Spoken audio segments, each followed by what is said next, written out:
In the autumn of 1890, a Russian gunboat called the Chernomorets was working her way back and forth across the middle of the Black Sea, stopping every few hours to put a line over the side. Nobody aboard expected the trip to be interesting. The expedition had been organized by the Russian Geographical Society. It was led by a naval officer named Iosif Spindler, and the assignment was the kind of thing that fills in the boring parts of an atlas. Take soundings. Measure temperature at depth. Bring up water samples from the bottom and find out how salty they are. The Black Sea had been sailed continuously for something like 3,000 years. Greeks had colonized its coasts. Ottoman grain fleets had crossed it. Russian warships were sitting in Sevastopol a few days' steam away. There was no reason to think the water underneath all that traffic was going to be surprising. Then the bottles came up from below about 650 feet, and they stank. The smell was hydrogen sulfide. Anyone who's ever walked past a badly maintained hot spring knows it instantly. That flat, sour, rotten egg punch that gets into the back of your throat. The chemist attached to the expedition, a young man named Andrei Lebedinsev, ran the analysis right there on deck, and the result held. It wasn't contamination from the bottles. It wasn't a fouled sample. The deep water of the Black Sea contained dissolved hydrogen sulfide, and the deeper the sample came from, the more of it there was. Nikolai Andrusov, the geologist aboard, worked out what that meant and published it. And the conclusion is one of those sentences that sounds like a mistake the first time you read it. Below roughly the top 500 or 600 feet, the Black Sea has no oxygen in it at all. None. Not a little. Not seasonally. Not in patches. And because the Black Sea is deep, dropping to around 7,200 feet at its lowest measured point, that oxygen-free water is not some thin skin at the bottom. It's the overwhelming majority of the sea.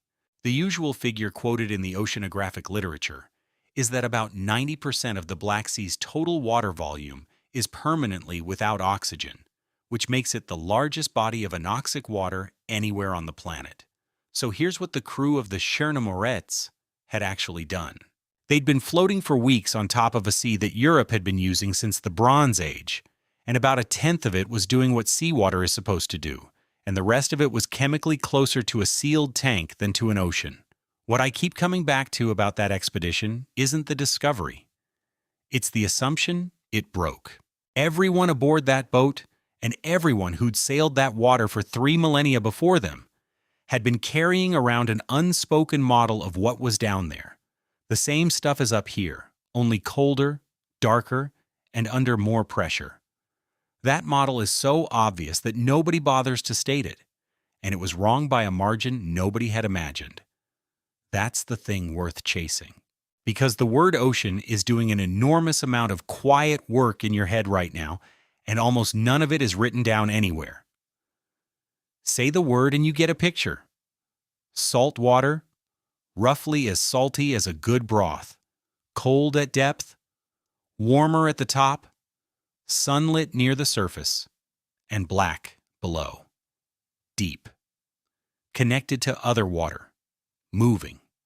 Layered, but mixing. So that a molecule of water at the bottom of the Pacific was, at some point in the last 1,000 years or so, at the surface breathing air. Every single one of those is an assumption. And every single one of them can be revoked. And the places where they get revoked are real, they're mapped, and in most cases somebody has been sitting on them with instruments for decades. Before we go anywhere, though, I owe you 2 definitions, because the title of this thing contains 2 words that can be used to cheat, and I'd rather settle them out loud at the start than sneak a convenient meaning in at minute 40 when you're not looking. First word, ocean. There are 5 named oceans on the standard map, and depending on who you ask and what year it is, there might be 4. That count is an administrative decision made by hydrographic organizations, and it has almost nothing to do with physics. The Atlantic and the Pacific don't have a wall between them. What actually exists is one connected body of salt water covering about 71% of the planet, and then a very large number of rooms attached to it. Some of them barely attached, some of them not attached at all anymore.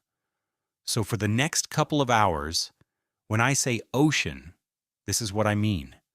A body of salt water large enough and deep enough to have its own vertical structure, meaning it does something different at the bottom than it does at the top, and whose water either is part of the world ocean now, used to be part of it, or ended up behaving like a detached piece of it. That definition lets in seas, gulfs, marginal basins that only connect through a shallow sill, and pools of brine sitting on the seafloor. It also lets in 2 lakes, and at one point something the size of a suburban parking lot, because those sit at the far end of an axis that starts in perfectly ordinary seawater, and you can't understand the axis by looking only at the middle of it. But I'm not going to pretend those are oceans. Every time we step off the world ocean, I'll say so plainly, at the moment we do it. If a place is a lake, I'll call it a lake. If it's a pond, I'll call it a pond. The title says Strangest Oceans, and I'd rather tell you when I'm stretching the word than get caught later having redefined it in the dark. Fresh water is out entirely, no matter how strange it gets, because salt is the load-bearing part of the whole idea. Second word, and this one's a bigger problem, logic. Nothing in this script defies logic. Nothing in it defies physics either. Not one of these waters is doing anything that a thermodynamics textbook would object to, and if you ever hear me imply otherwise, I've made an error. Water that stays liquid at 58 degrees below 0 Fahrenheit, water hot enough to stop being either liquid or gas, water that sits in a pool on the seafloor with an actual shoreline and actual little waves lapping at it, all of that comes out of ordinary rules applied to unusual conditions. Every entry here ends with the mechanism. That's the deal. If I describe something impossible looking and then walk away without telling you why it happens, I've wasted your time and mine. What does come apart is the definition, the picture in your head. That's the thing that gets dismantled, one piece at a time. And by the end of this, you should have a version of the word ocean that's less tidy and quite a lot more accurate. And where something really is unresolved, I'll tell you which part. That matters, because unresolved is not one thing. There's a difference between nobody has measured this, nobody agrees on what the measurements mean, and nobody can get an instrument down there in the first place. 2 of the places on this list have a live scientific argument attached to them, and I'll show you exactly where the argument sits, rather than smoothing it into a nice, clean answer. Now, the order. This is not a countdown, and it isn't a scrapbook of weird places arranged by how impressive they photograph. The 10 are arranged by which assumption gets revoked, and the assumptions are stacked from the one you'd give up most easily to the one you'd never think to name. We start with salt because salt is the first thing anyone says when you ask them what makes seawater seawater. 3 entries there, one where there's far too little, and one where there's far too much, and one where the whole axis runs off the end of the map. Then temperature, because after salt, cold, and dark is the next thing people picture. 3 entries. One sea that's too hot at the surface for reefs to survive, except they do. One place where the ocean stays liquid at a temperature where it has no business being liquid. And one where it gets so hot that the words liquid and gas stop applying. Then density and layering, which is where it starts getting unfamiliar, because most people have never had to think about an ocean as a stack of different waters sitting on each other. Then light, then chemistry, and then at the very end, the assumption nobody carries consciously at all, that the water mixes, that the ocean is, over enough time, one thing.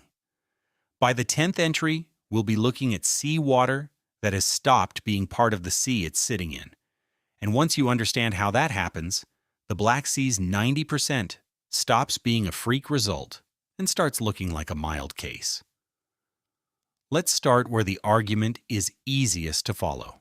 With a sea you could very nearly drink. There's a building in Stockholm that exists for one reason, and the reason is chemical. Inside it stands a warship called the Vasa.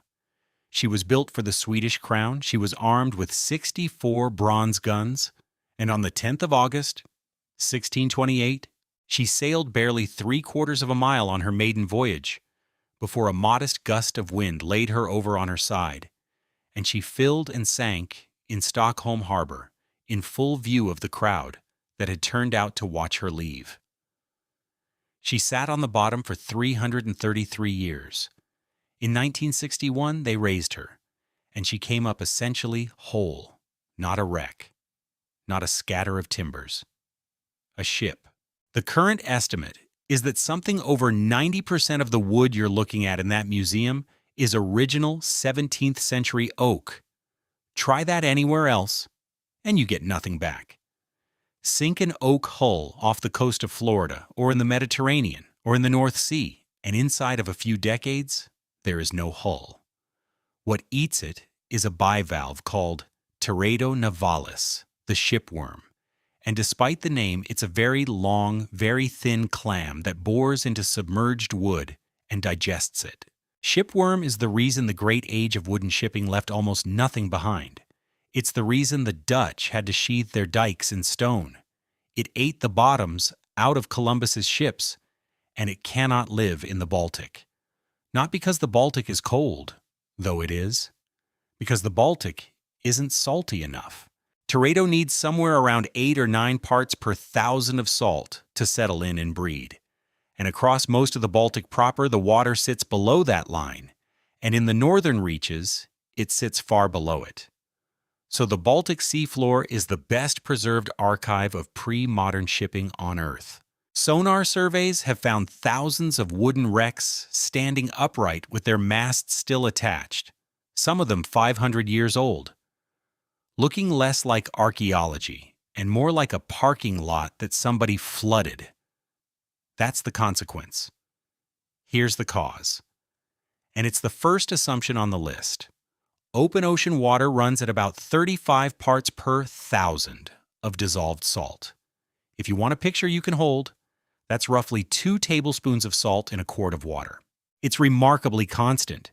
You can sample the surface of the Indian Ocean, the Mid-Atlantic, the Coral Sea, the waters off Chile, and you'll land within a couple of points of that number almost everywhere, because the world ocean has had a very long time to stir itself.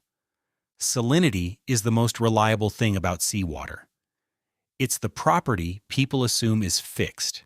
Now go to the middle of the Baltic, out in the Gotland Basin between Sweden and Latvia, and put a bucket over the side. Surface salinity there runs around 6 to 8 parts per thousand. That's a single teaspoon in the same quart of water. Maybe a little more. Keep going north into the Gulf of Bothnia, the long arm that runs up between Sweden and Finland, and it drops to 2 or 3. At the top of the Bothnian Bay, near the Finnish town of Kemi, the surface water in spring is close enough to fresh that it will not taste of salt at all. You could rinse your mouth with it and notice nothing. This is a sea. It's about 145,000 square miles of it. It has tides, it has ships, it has seals and herring and cod.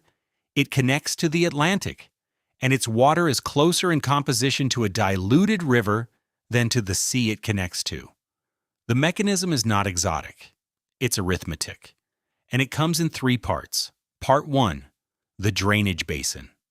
The land that drains into the Baltic covers roughly 4 times the area of the Baltic itself, and it's wet land. 250 rivers empty into it, including the Neva out of Russia, the Vistula out of Poland, and the Daugava out of Latvia. Add it all up, and something on the order of 100 cubic miles of fresh water pours in every year. That's an enormous amount of dilution being poured into a basin that isn't very deep. Part 2. Evaporation doesn't take it back out. In the subtropics, evaporation is the great salt concentrator, which is why the middle of the Atlantic is saltier than its edges.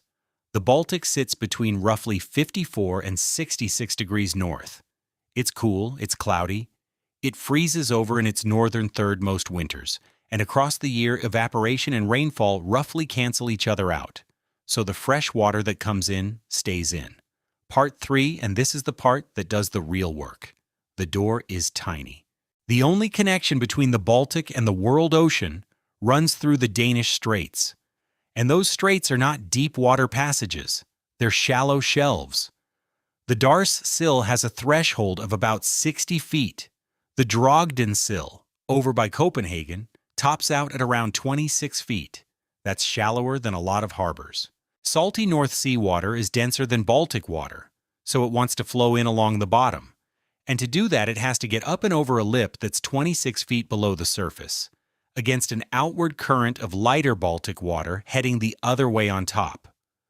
So what you have is an estuary, a perfectly ordinary estuary, of the kind you find at the mouth of any river, except this one is the size of a sea, and the river is most of northern Europe. Now that alone would just make the Baltic dilute. What makes it strange is what dilution does next. And this is where the second thread of this whole story starts, because it's going to come back repeatedly. Fresh water is lighter than salt water. When you pour a huge volume of fresh water on top of a basin that occasionally receives dense, salty water at the bottom, you don't get a blend, you get a stack. The Baltic has a permanent halocline, a boundary layer where salinity jumps sharply, sitting at roughly 200 to 260 feet down in the central basins. Above it, the water talks to the atmosphere. It gets stirred by storms, it takes on oxygen, it cools and sinks and comes back up. Below it, none of that happens, because the density contrast across that boundary is strong enough that ordinary weather cannot punch through it. The deep water of the Gotland Basin, then, has exactly one source of oxygen, a slug of dense, salty oxygen carrying North Sea water that has managed to get over the Danish sills and slide all the way in along the bottom. Oceanographers call these major Baltic inflows, and they are not routine. They need a specific and fairly unlikely weather sequence, roughly a long spell of easterly winds that pushes water out of the Baltic and drops its level, followed by a sustained westerly storm that shoves North Sea water back in over the sills. When it doesn't happen, the deep water runs down its oxygen, and then, exactly as in the Black Sea, sulfate-reducing bacteria take over, and hydrogen sulfide accumulates in the deep basins. The Baltic has been doing this on and off for as long as anybody has measured it. In December of 2014, after roughly a decade in which the deep basins had gone stagnant, the weather lined up. Something like 75 cubic miles of dense, cold, oxygenated North Sea water came over the sills and started working its way east. The team at the Leibniz Institute for Baltic Sea Research tracked it with moorings as it went. By their accounting, it carried on the order of 4 billion tons of salt, and it was the third largest inflow in the entire instrumental record, going back to the 1950s. You could watch it arrive. Moorings in the Bornholm Basin registered the salinity jump first, then oxygen. Months later, the same signal turned up in the eastern Gotland Basin. It's one of the cleanest examples in oceanography of a single weather event ventilating an entire deep sea, and it's the reason the Baltic carries more instruments per square mile than almost any sea in the world. It's big enough to matter and small enough to actually watch. Now here's where I have to be careful, because there's a version of this story that gets told a lot, and it's shakier than it sounds. The common version goes, major Baltic inflows used to happen every few years. They've become rarer since the 1980s, and that's why the Baltic's deep water is going bad. The first half of that is a real observation. The second half is where the argument is. In 2018, Volker Moorholtz went back through the inflow statistics and rebuilt them, and found that the apparent decline is a good deal less solid than it looks. Part of the drop comes from how inflows were being counted in the first place, and once you apply a consistent method across the whole record, a fair amount of what looked like a trend sits inside the range of ordinary multi-decade variability. The Baltic has had long stagnation periods before. It had a bad one in the early 20th century. That matters, because it takes a conclusion off the table. You cannot look at the Baltic's dead deep water and say cleanly that a changing climate closed the door on the inflows. The stratification itself has strengthened. That part is well supported by 35 years of observations. But the inflow trend, the part that would make the neatest story, doesn't currently carry the weight people put on it. What is not in doubt is the other cause. The Baltic has the largest human-caused oxygen dead zone in the world, running to tens of thousands of square miles in recent decades, and the driver there is nutrients. Fertilizer and sewage from something like 85 million people in the catchment feed algal blooms. The blooms die. They sink through the halocline, and bacteria consume oxygen, breaking them down. The halocline is the natural part. The scale of the oxygen loss underneath it is ours, and the dilution reaches all the way into the biology in ways that are almost mathematically neat.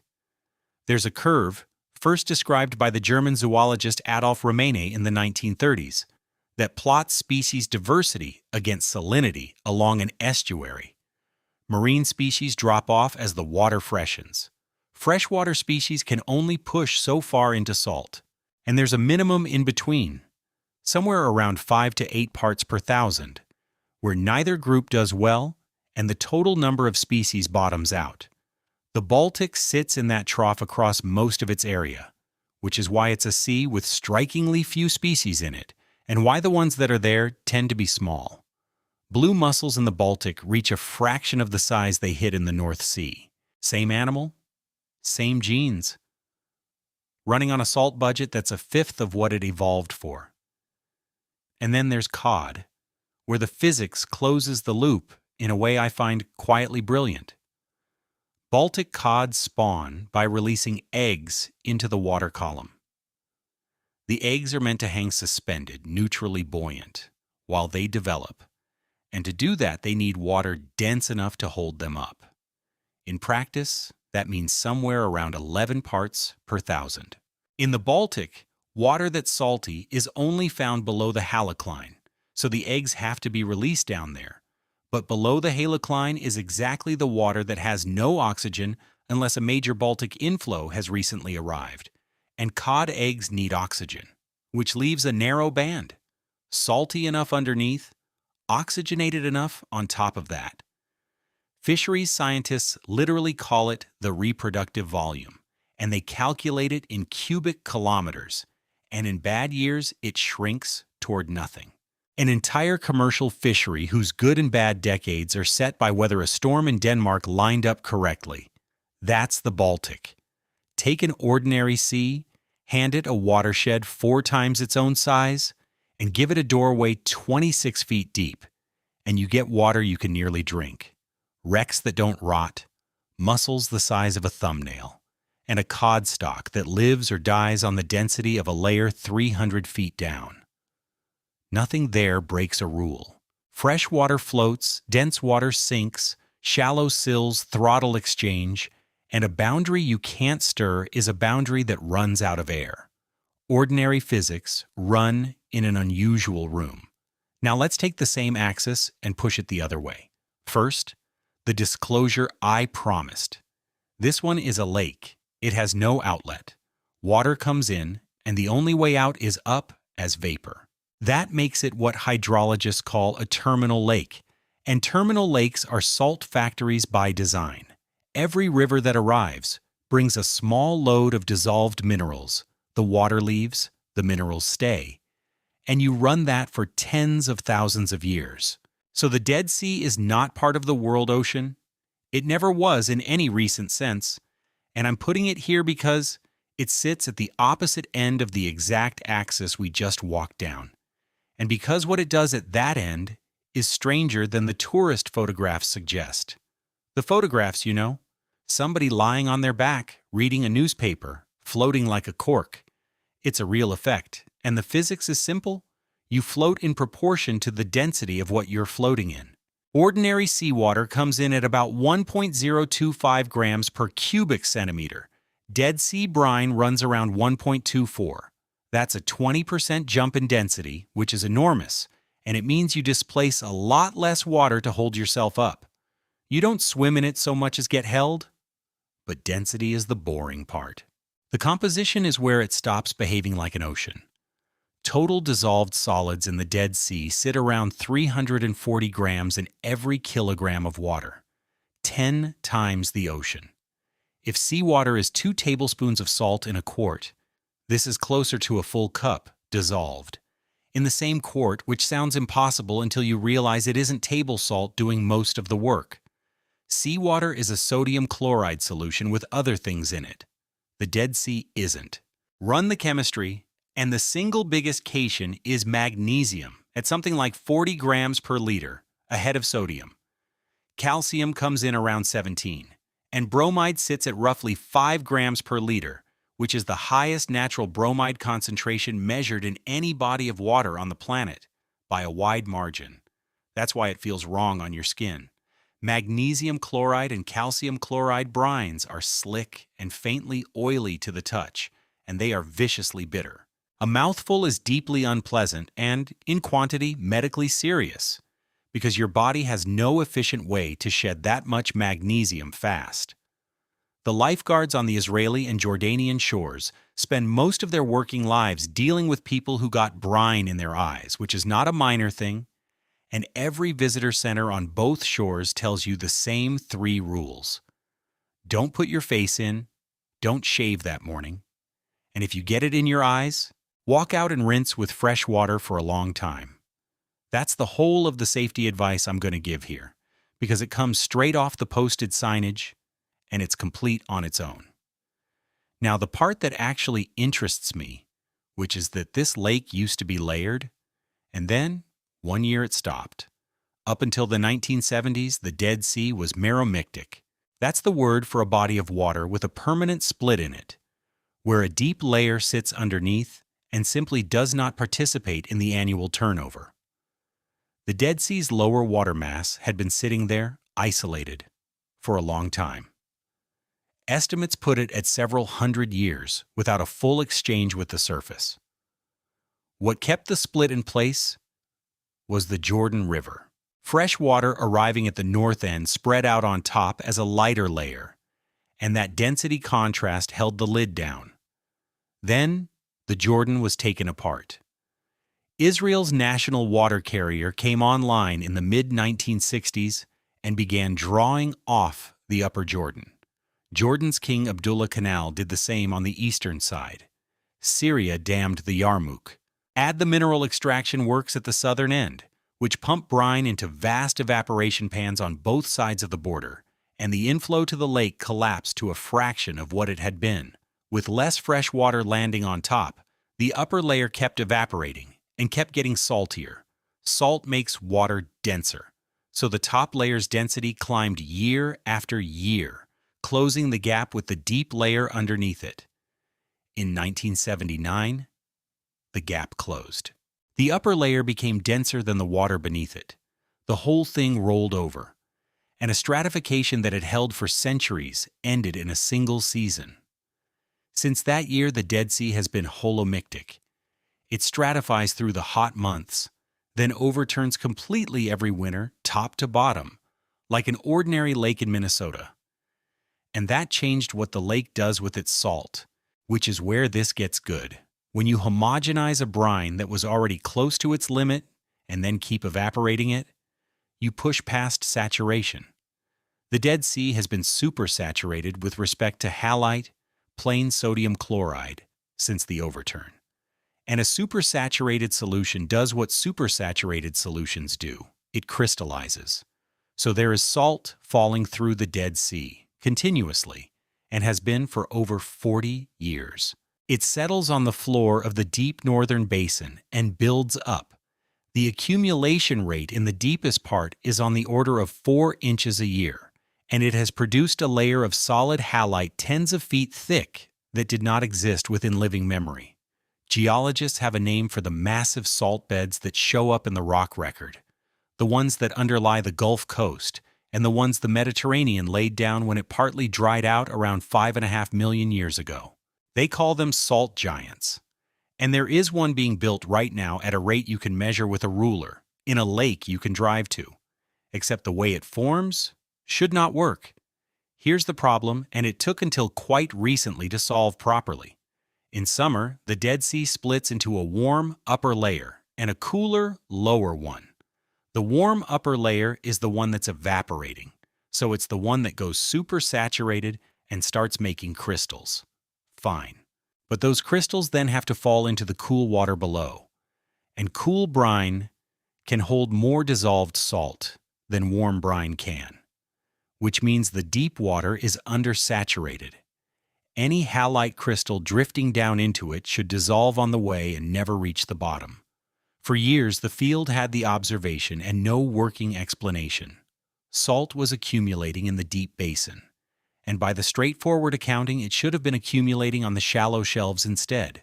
And it wasn't. The answer came out of a set of very careful measurements in the 2010s, from Nadav Lenski's group at the Geological Survey of Israel, working with colleagues at Yale and elsewhere, using moored temperature and conductivity strings and fiber optic sensing that could resolve structure on a scale of centimeters. What they found was double diffusive salt fingering, and the logic behind it is one of the more satisfying pieces of fluid physics I know. Heat and salt both spread out through still water, but they do it at wildly different speeds. Heat diffuses through water roughly 100 times faster than dissolved salt does. So imagine a parcel of that warm, extremely salty surface brine that gets nudged downward into the cooler layer. It immediately starts losing heat to its surroundings, fast. It does not lose its salt because salt moves 100 times slower. Within moments, that parcel is cold and still carrying its full salt load, which makes it denser than everything around it, so it sinks further, which cools it further, which makes it denser still. The result is a forest of thin descending fingers of cold, hypersaline brine punching down through the boundary. Each finger is a little package of water that stayed supersaturated the whole way down because it shed its heat instead of shedding its salt. Halite crystallizes inside the fingers, and the crystals get delivered to the deep floor instead of dissolving en route. That's the mechanism. Nothing weird in it. Just two diffusion rates that don't match.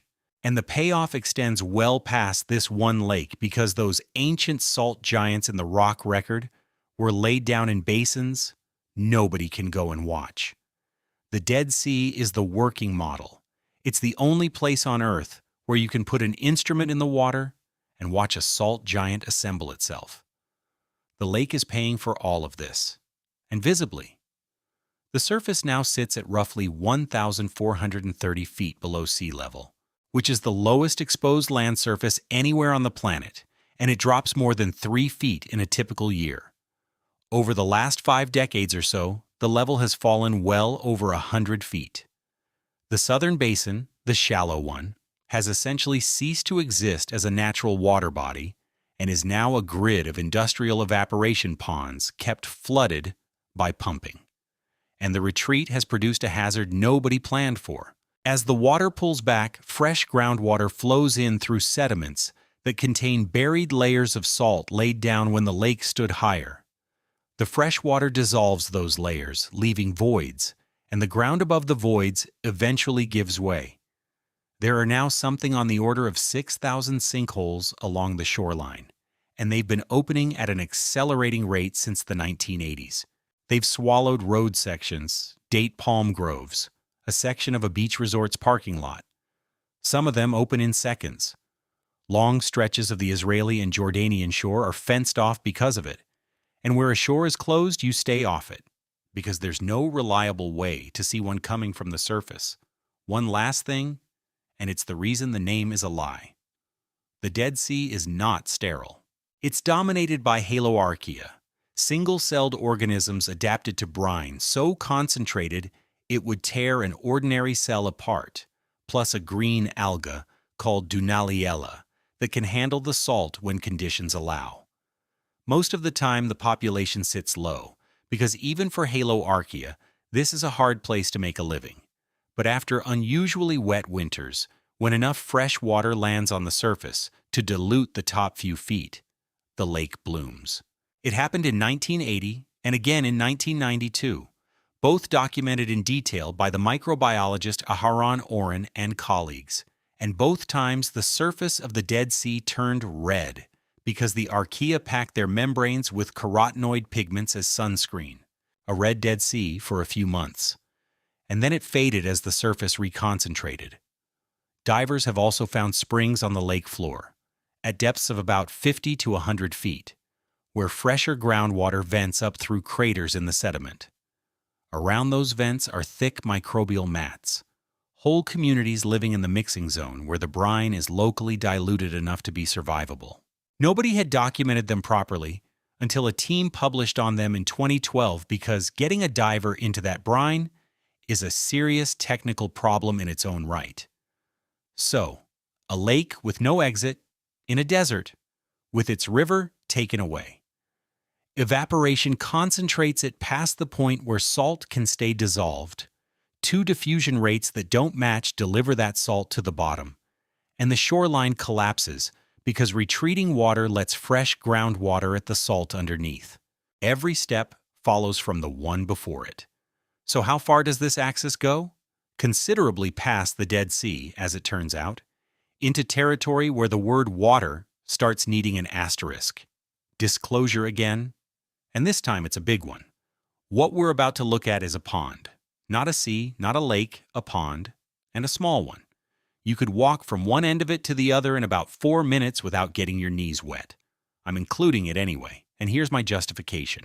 Everything so far has been an argument about how much salt water can hold. The Baltic showed you what happens with too little. The Dead Sea showed you what happens when you push toward the ceiling. This place is what's on the other side of the ceiling, and until you see the far end of a scale, you don't really know what the middle of it means. In 1961, a field party working in the McMurdo Dry Valleys of Antarctica got dropped into Wright Valley by helicopter. The Dry Valleys are the largest ice-free region on the continent. A stretch of bare rock and gravel kept clear because the surrounding mountains block the ice sheet from flowing through, and the wind coming down off the plateau scours away what little snow falls. It is the closest thing to Mars that exists on this planet, and everybody who works there says so. Down on the valley floor, the party found standing water, liquid, sitting in the open, in a place where the air temperature had been well below freezing for months, and where the mean annual temperature sits a few degrees below 0 Fahrenheit. They named it Don Juan Pond, after the 2 Navy helicopter pilots who'd flown them in, Lieutenants Don Rowe and John Hickey. It's a wonderfully unserious name for what turned out to be one of the strangest bodies of water on Earth. The dimensions first, so you have the scale right. Don Juan Pond is roughly 1,000 feet long and 300 feet wide, which is about the footprint of a large supermarket. Its average depth is around 4 inches, 4.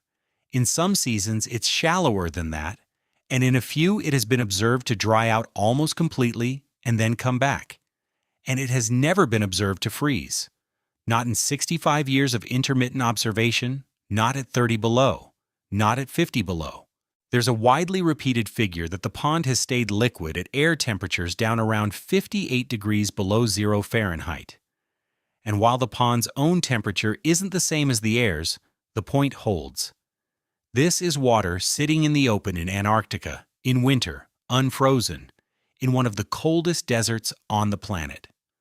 The reason is the salt, and the specific salt matters enormously. Don Juan Pond runs at roughly 40% salt by weight. That's about 12 times seawater and comfortably saltier than the Dead Sea, which makes it, by most accounting, the most saline natural body of water anybody has measured. And the dominant salt isn't sodium chloride, it's calcium chloride. Here's where I want to take a detour that sounds unrelated and isn't. Go into any hardware store in the northern United States in January, and you'll find two products sitting on shelves in completely different aisles. In one aisle, there are bags of ice melt, and the premium ones, the ones that advertise working at temperatures where the cheap rock salt has given up, are calcium chloride. In another aisle, usually near the paint or the boating supplies, there are little plastic tubs of moisture absorber that people put in a damp basement or a closed-up boat cabin. Crack one open, and you'll find white pellets sitting in a reservoir. And after a few weeks, the pellets are gone and the reservoir is full of liquid. Those pellets are also calcium chloride. Same compound. Two products. Two properties.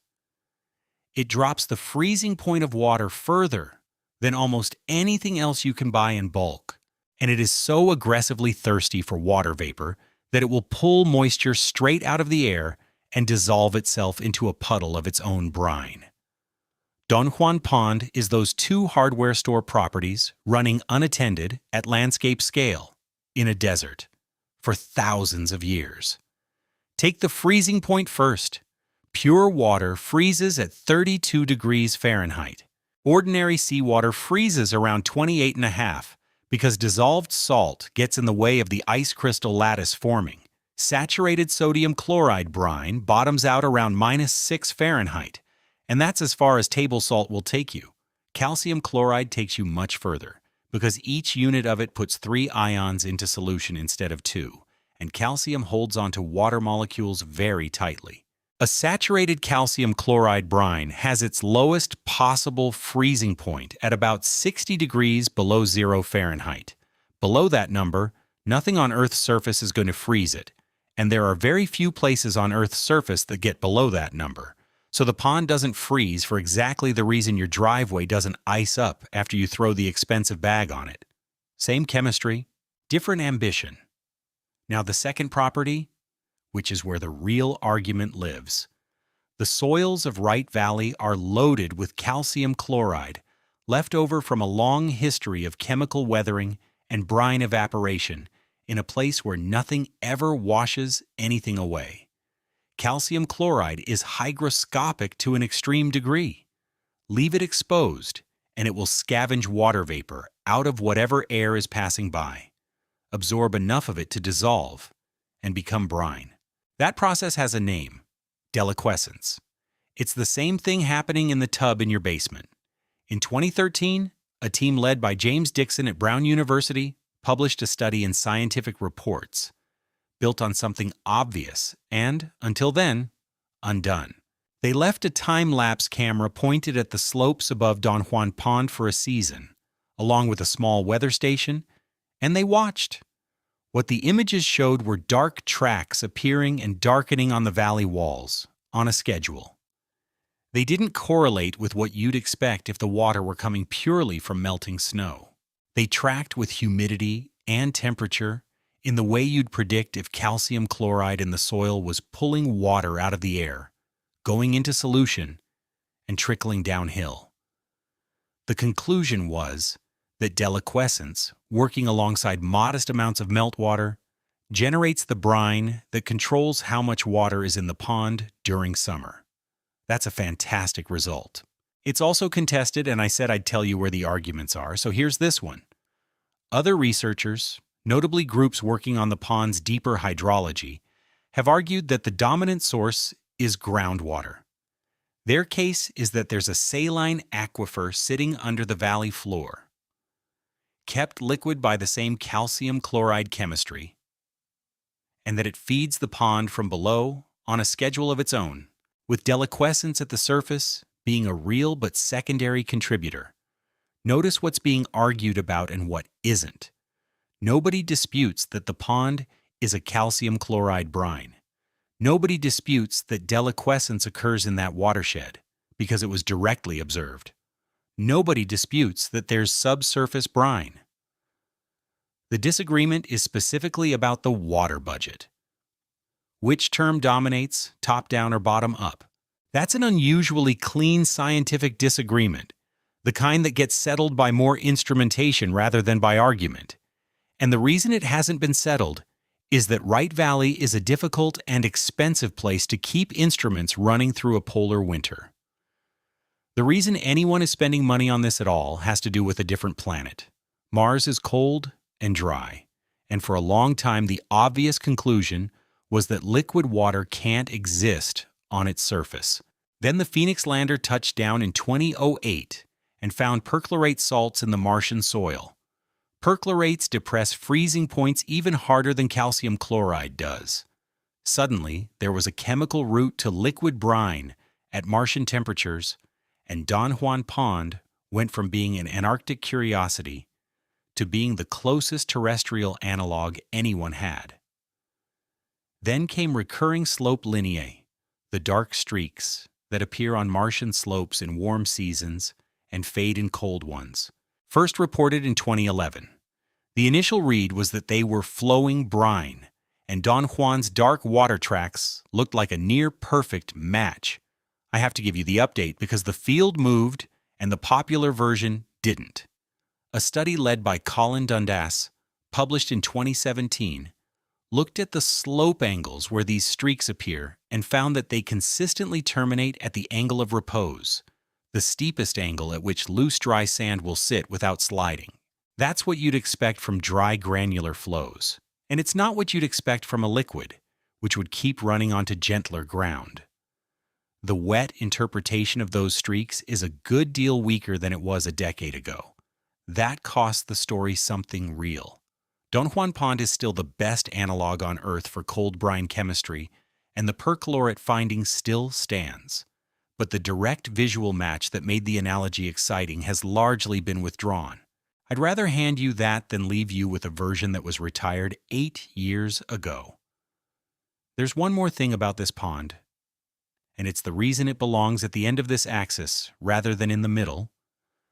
Repeated sampling of the brine has come back nearly empty, not sterile in a way anybody would state as an absolute, because proving absence is hard, and Antarctic fieldwork picks up contamination like everything else.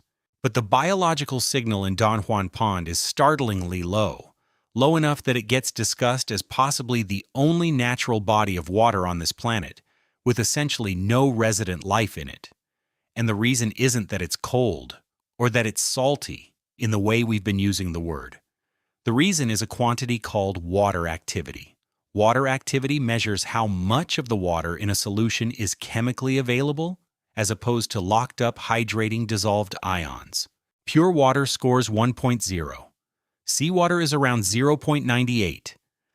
The saltiest environments where anyone has confirmed active microbial growth sit around 0.6, and that number has held up as a hard floor across a lot of searching.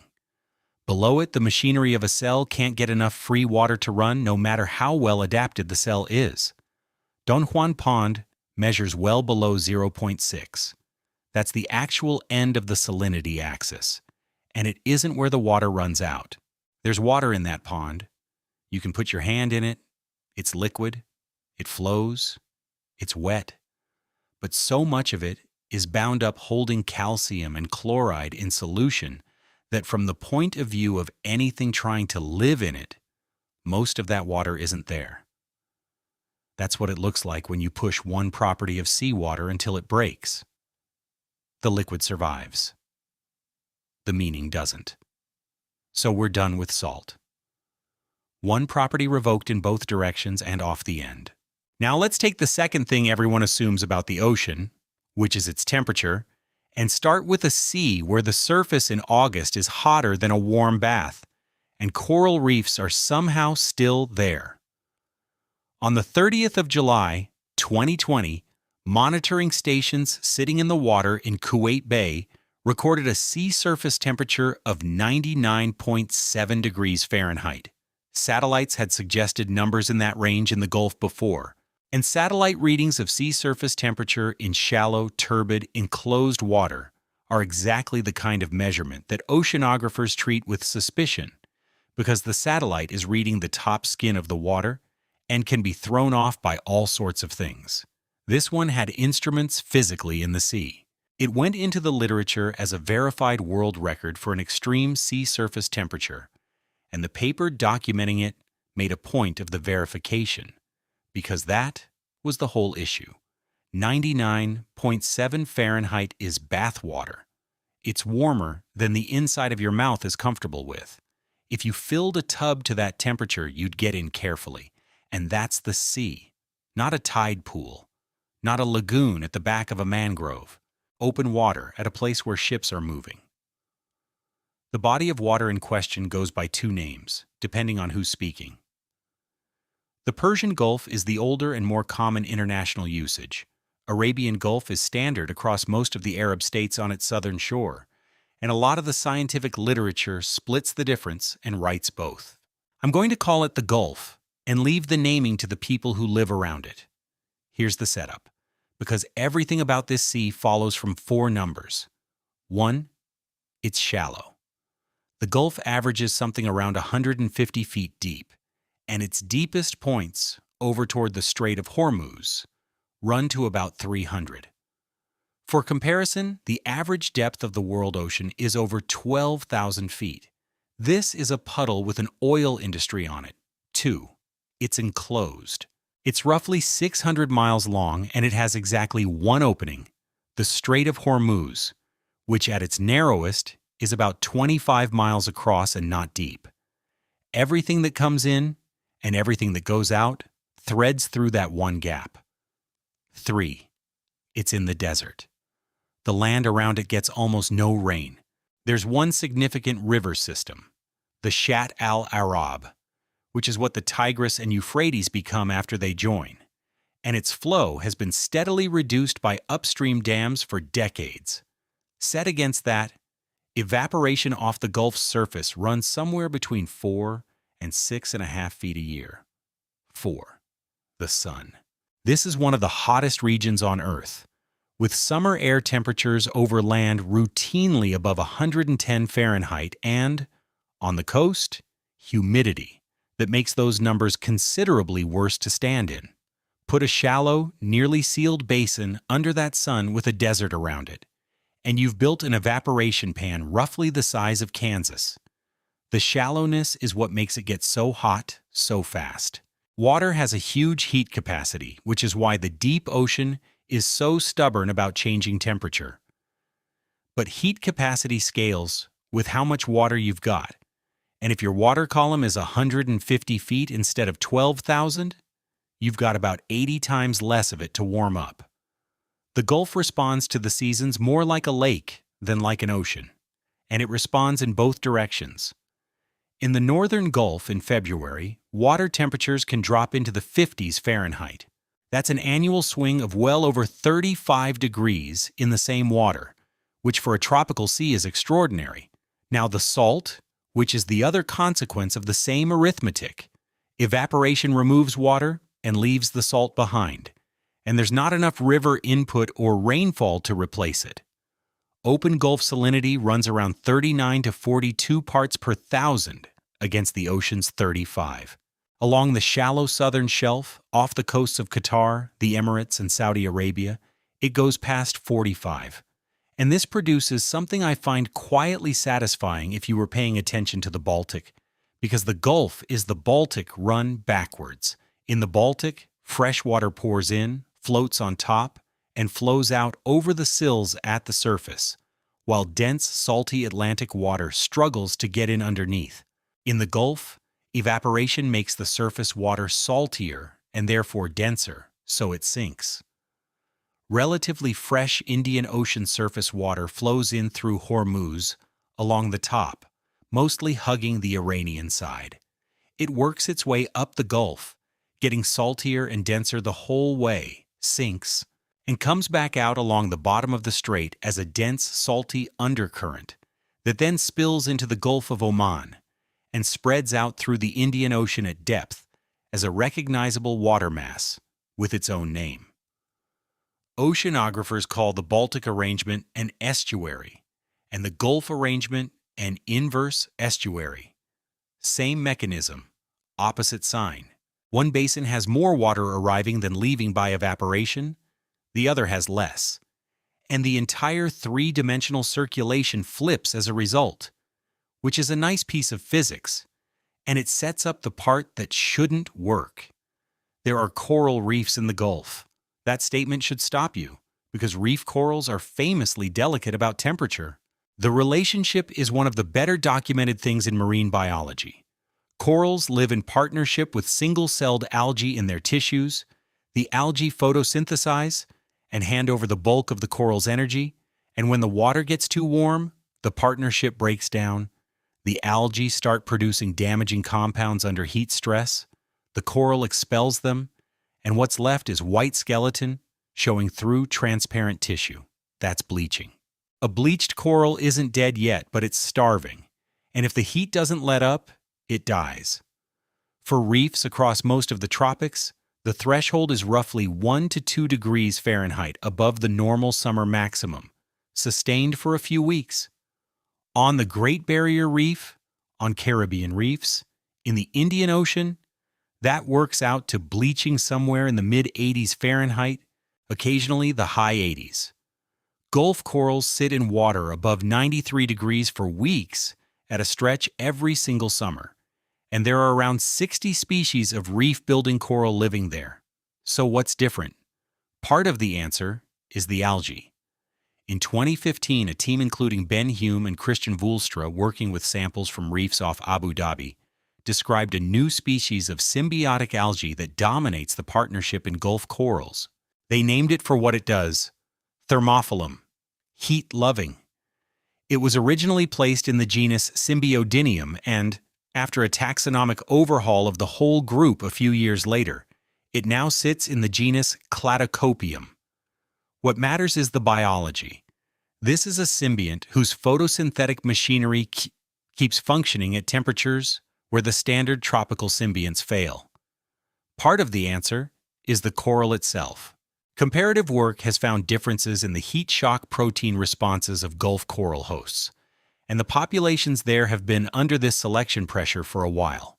The Gulf as a body of water is young. It was dry land during the last glacial period, when sea level was hundreds of feet lower, and it only flooded within roughly the last 12 to 15,000 years. Everything living in it colonized from the Indian Ocean through Hormuz in that window, and everything that made it had to tolerate the conditions inside. That result got a lot of attention, and for an obvious reason. If corals can adapt to water that hot, maybe reefs elsewhere have more room than we feared. Maybe Gulf corals are a reservoir of heat tolerance that could be moved. Two findings put a hard limit on that, and I'd rather give you both than leave the hopeful version standing. The first is that Gulf corals do bleach. In 2010 and again in 2012, in 2010 and 2020, the Gulf went through bleaching events that were documented in detail, and the work that came out of them pinned down the threshold. These corals bleached after roughly 8 weeks above 93 degrees. 3 of those weeks above 95. That's a higher ceiling than any other corals on record.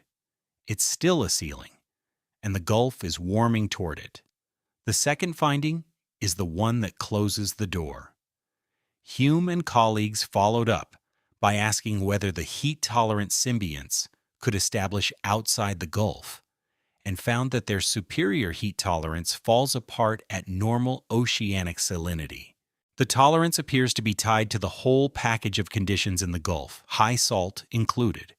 Drop them into water at 35 parts per thousand, which is most of the tropical ocean, and the advantage goes away. So the Gulf is not a seed bank for the world's reefs. The salinity that helped produce these communities is also the wall around them, and the trade-off shows up locally too. Gulf reefs have roughly a fifth the coral species richness of the Red Sea. Growth and calcification rates measured on Gulf corals are low compared to the same or similar species elsewhere. What you've got is a community that bought survival at the top of the temperature range by giving up diversity, growth rate, innovative, immersion, and the ability to live anywhere else. If you want to see where the Gulf goes when you push its own logic one step further, look at the Gulf of Salwa, the shallow embayment between Qatar and the Saudi mainland. Restricted circulation, blazing sun, no meaningful freshwater input.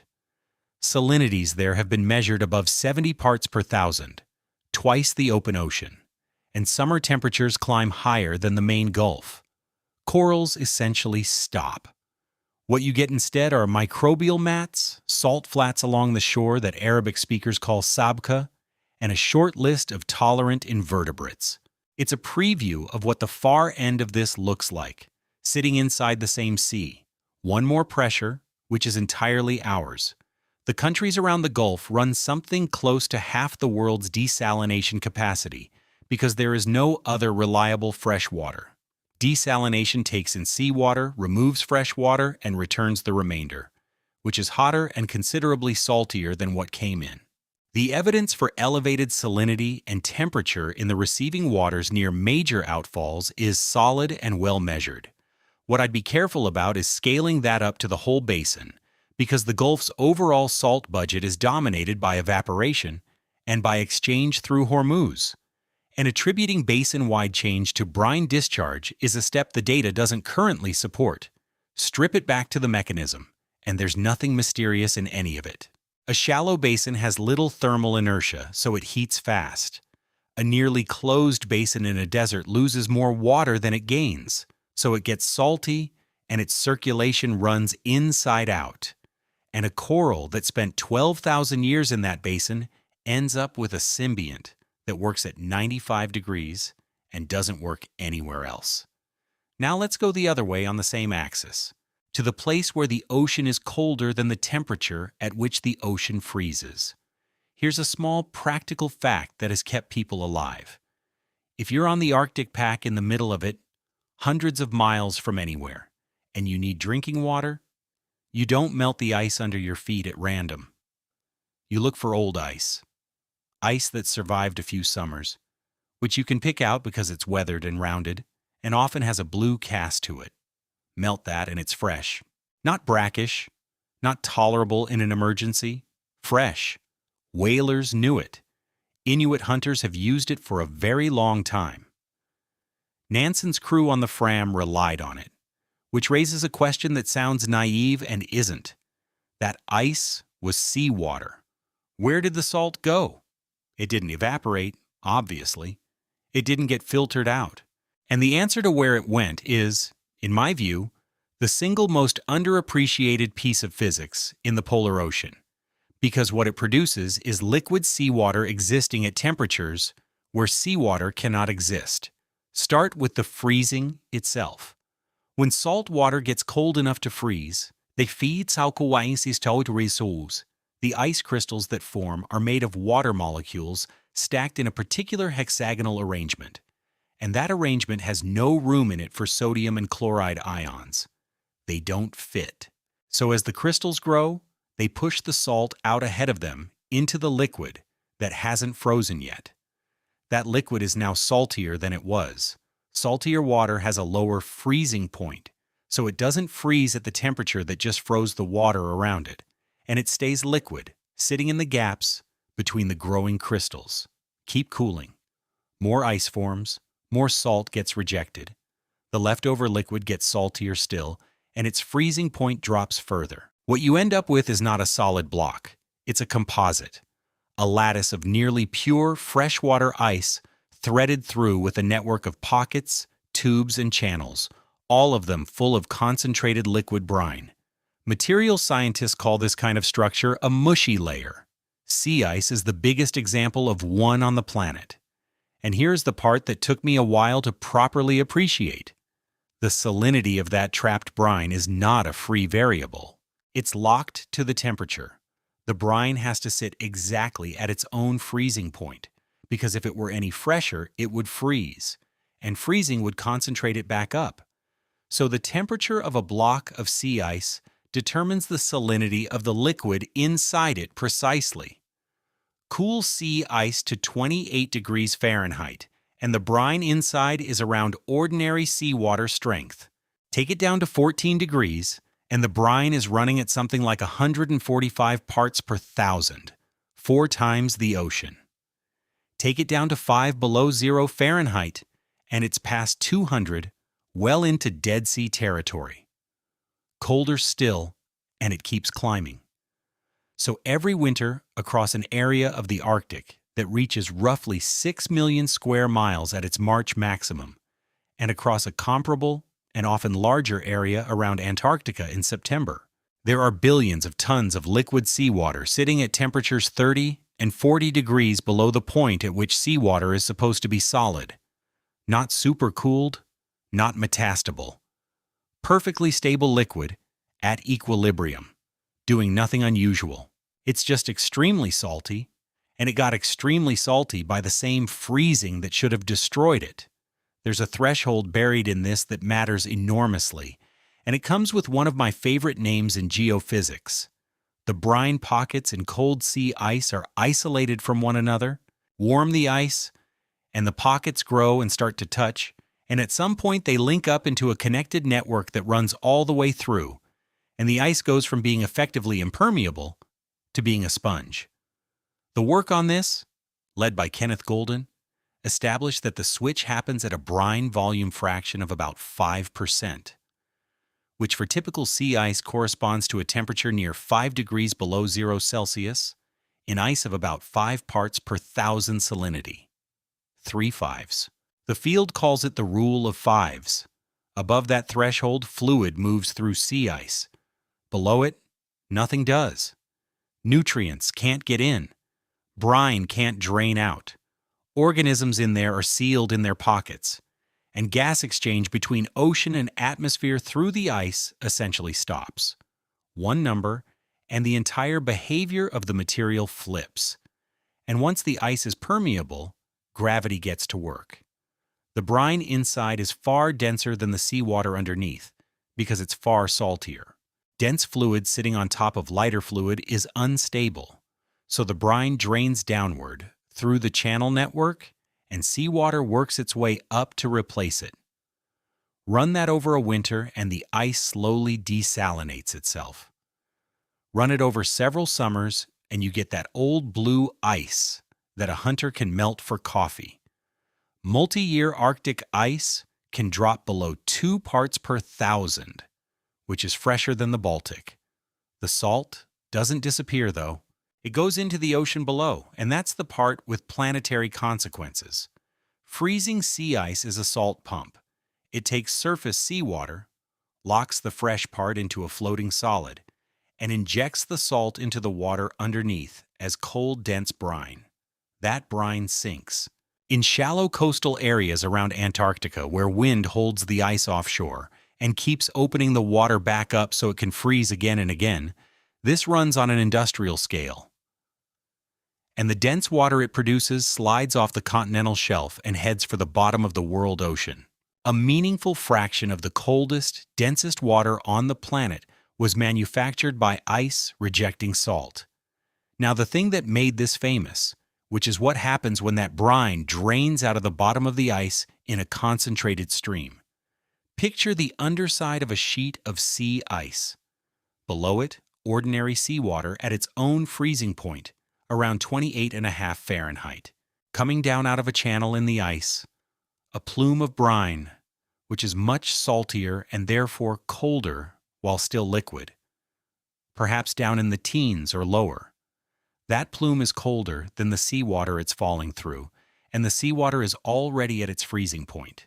So the seawater immediately around the plume freezes. Not the plume itself, which is too salty to freeze, but the ordinary water in contact with it. What forms is a shell of ice around a descending column of brine. The brine keeps flowing down the inside of the shell it just created, freezing more seawater as it goes, and the shell extends downward. A hollow tube of ice, growing from the ceiling toward the sea floor, with brine running through it. They're called brinicles, or ice stalactites. Roger Page documented them under the sea ice of McMurdo Sound around 1970, and they've been observed there many times since. The small ones run a few inches to a couple of feet. The large ones have been measured at up to about 20 feet long and several inches across. In 2011, 2 BBC cameramen, Hugh Miller and Doug Anderson, went under the ice in McMurdo Sound and did something nobody had managed before. They set up a time-lapse rig and filmed one forming, start to finish. It's about as strange as underwater footage gets. A tube of ice extends downward through clear water at a visible rate with nothing pushing it. In shallow water, when a brinacle reaches the bottom, the brine doesn't stop. It spreads out across the seafloor as a cold, dense layer and keeps freezing the water it touches, producing a creeping sheet of ice along the sediment. The frozen planet footage showed sea stars and urchins in its path being frozen in, and the phrase that got attached to it in the press was the finger of death, which is a bit much for what is mechanically a leak. The physics has since been reproduced in the lab. A study published in 2024 in the cryosphere grew tubular brinicles in a tank under controlled brine flows and got the growth rates and the geometry to line up with what's observed under real ice, which is a satisfying kind of confirmation. Chemists have also pointed out that a brinacle is structurally the same class of object as a chemical garden, the little mineral tubes that grow when you drop a metal salt crystal into sodium silicate solution, except running in reverse, a fluid depositing a solid shell around itself as it flows. There's a second thing living inside all this, and it's not incidental to the polar ocean, it's foundational. The brine channel network is a habitat. Diatoms, bacteria, flagellates, and small grazers live inside sea ice, in the liquid veins, in salinities, and temperatures that would kill almost anything from open water. Ice algae grow densely enough on the underside and in the lower layers to stain the ice brown and gold, and when you look up at it from below on a sunny day, the light coming through is the color of weak tea. Their timing is what makes them matter. They bloom early in ice, using the small amount of light that gets through weeks before the open water column warms and stratifies enough for a normal spring phytoplankton bloom. That early pulse feeds copepods and, in the Southern Ocean, Antarctic krill, which spend part of their life cycle scraping algae off the underside of the ice with specialized feeding baskets.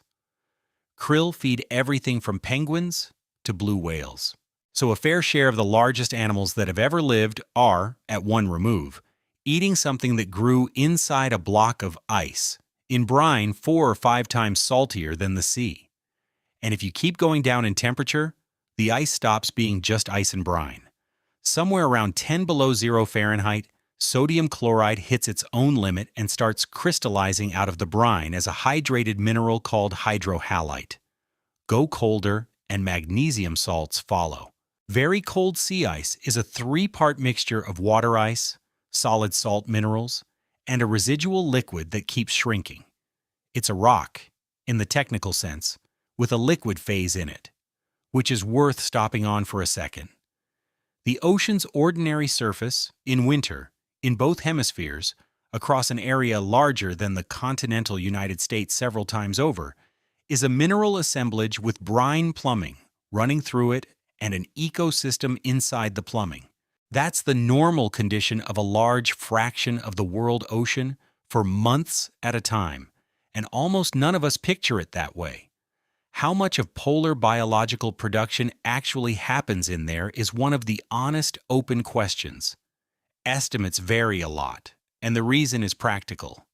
Measuring photosynthesis inside a solid material, you have to core out and melt, without destroying the conditions you're trying to measure, is a serious technical problem.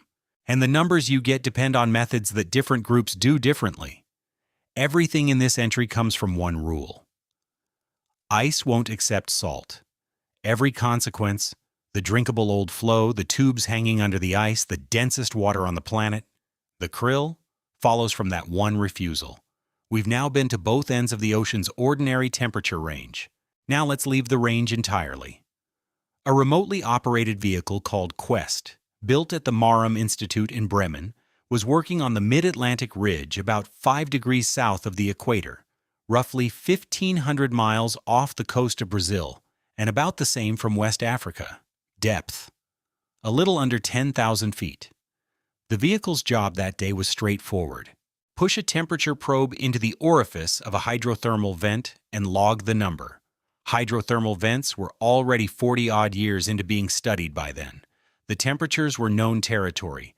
Hot vents on mid-ocean ridges typically run somewhere between 650 and 750 degrees Fahrenheit.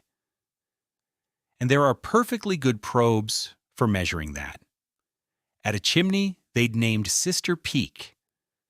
In a field with the excellent name of Comfortless Cove, the probe registered 867 degrees Fahrenheit. That's a number with a problem in it, and the problem is not that it's hot. The problem is that 867 degrees at that pressure is on the other side of a line where the word liquid stops applying, and so does the word gas, and there isn't a third word in ordinary use. Let me build up to why. Because it's the cleanest example on this whole list of something that looks impossible and turns out to be a straight consequence of one variable nobody thinks about. You know that water boils at 212 degrees Fahrenheit. What most people half remember from school, and what anyone who's tried to cook a decent pot of beans in Denver knows firsthand, is that this number moves. At altitude, where air pressure is lower, water boils cooler. In Denver, it's around 202.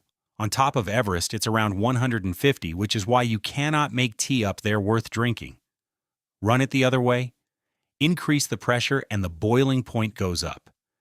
That's the entire principle of a pressure cooker, which runs at about 15 pounds per square inch above the outside air and gets water to roughly 250 degrees, which is why it cooks things so much faster. Now go to 10,000 feet underwater. The pressure down there is around 300 times what you're feeling right now, better than 4,000 pounds per square inch. A pressure cooker adds 15. The ocean at that depth is adding 4,300. At that pressure, water simply does not boil. At any temperature, you're likely to hand it, which is why hydrothermal fluid can come out of the seafloor at 700 degrees Fahrenheit as a liquid and not flash into steam. The pressure holds it together. But this doesn't go on forever, and the reason is one of the more beautiful facts in physical chemistry. Boiling is a transition between two distinguishable states. Liquid is dense and holds together. Vapor is thin and spreads out. As you raise the pressure, you're forcing the vapor to be denser in order to exist. Meanwhile, the higher temperatures required to boil at all are making the liquid less dense. Push both hard enough, and the two states converge. The liquid and the vapor become the same density, the same everything, and the boundary between them ceases to exist. That meeting point is called the critical point, and beyond it there is no boiling, because there's nothing left to boil into. What you have is a supercritical fluid, a single phase that fills whatever space you put it in the way a gas does, while remaining dense enough to dissolve things the way a liquid does.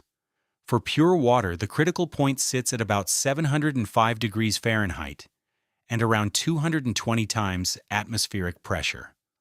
Salt raises it.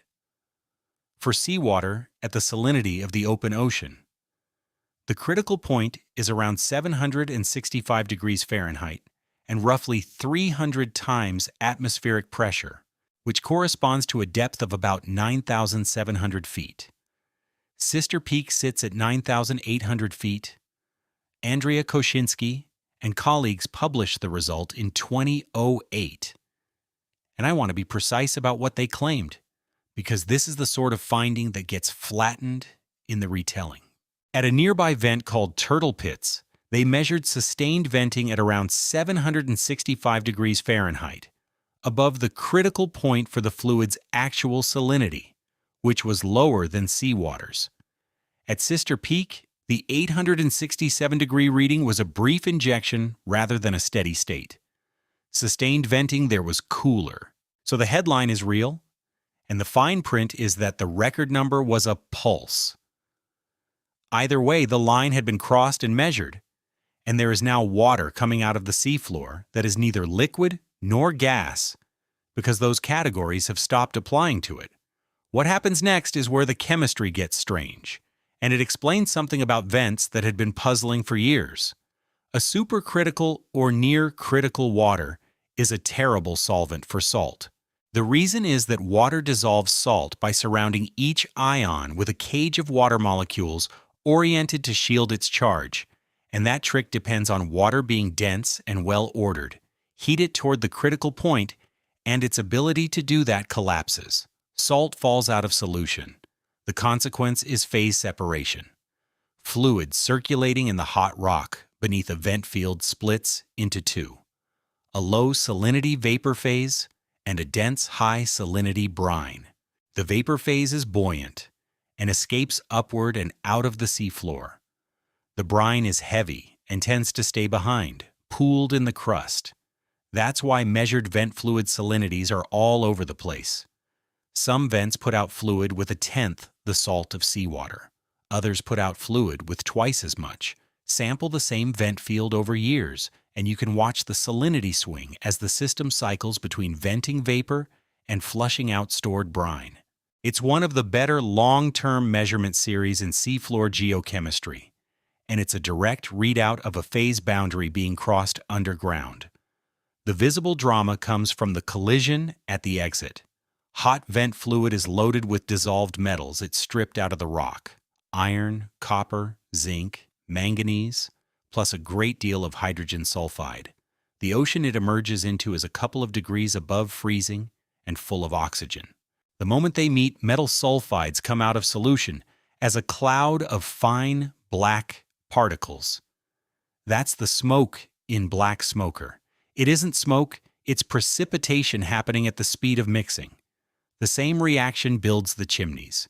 Minerals drop out on the rim of the orifice, and the structure grows upward around its own plume, sometimes at a rate of several inches a day. On the Juan de Fuca Ridge off Washington and Oregon, there was a chimney the researchers called Godzilla, which reached something like 160 feet, roughly the height of a 15-story building, before it toppled over in the mid-1990s and started rebuilding itself. The biology around this is well known by now, but it's worth restating what it actually implies about the ocean. In 1977, the submersible Alvin dropped onto the Galapagos Rift to look for warm water.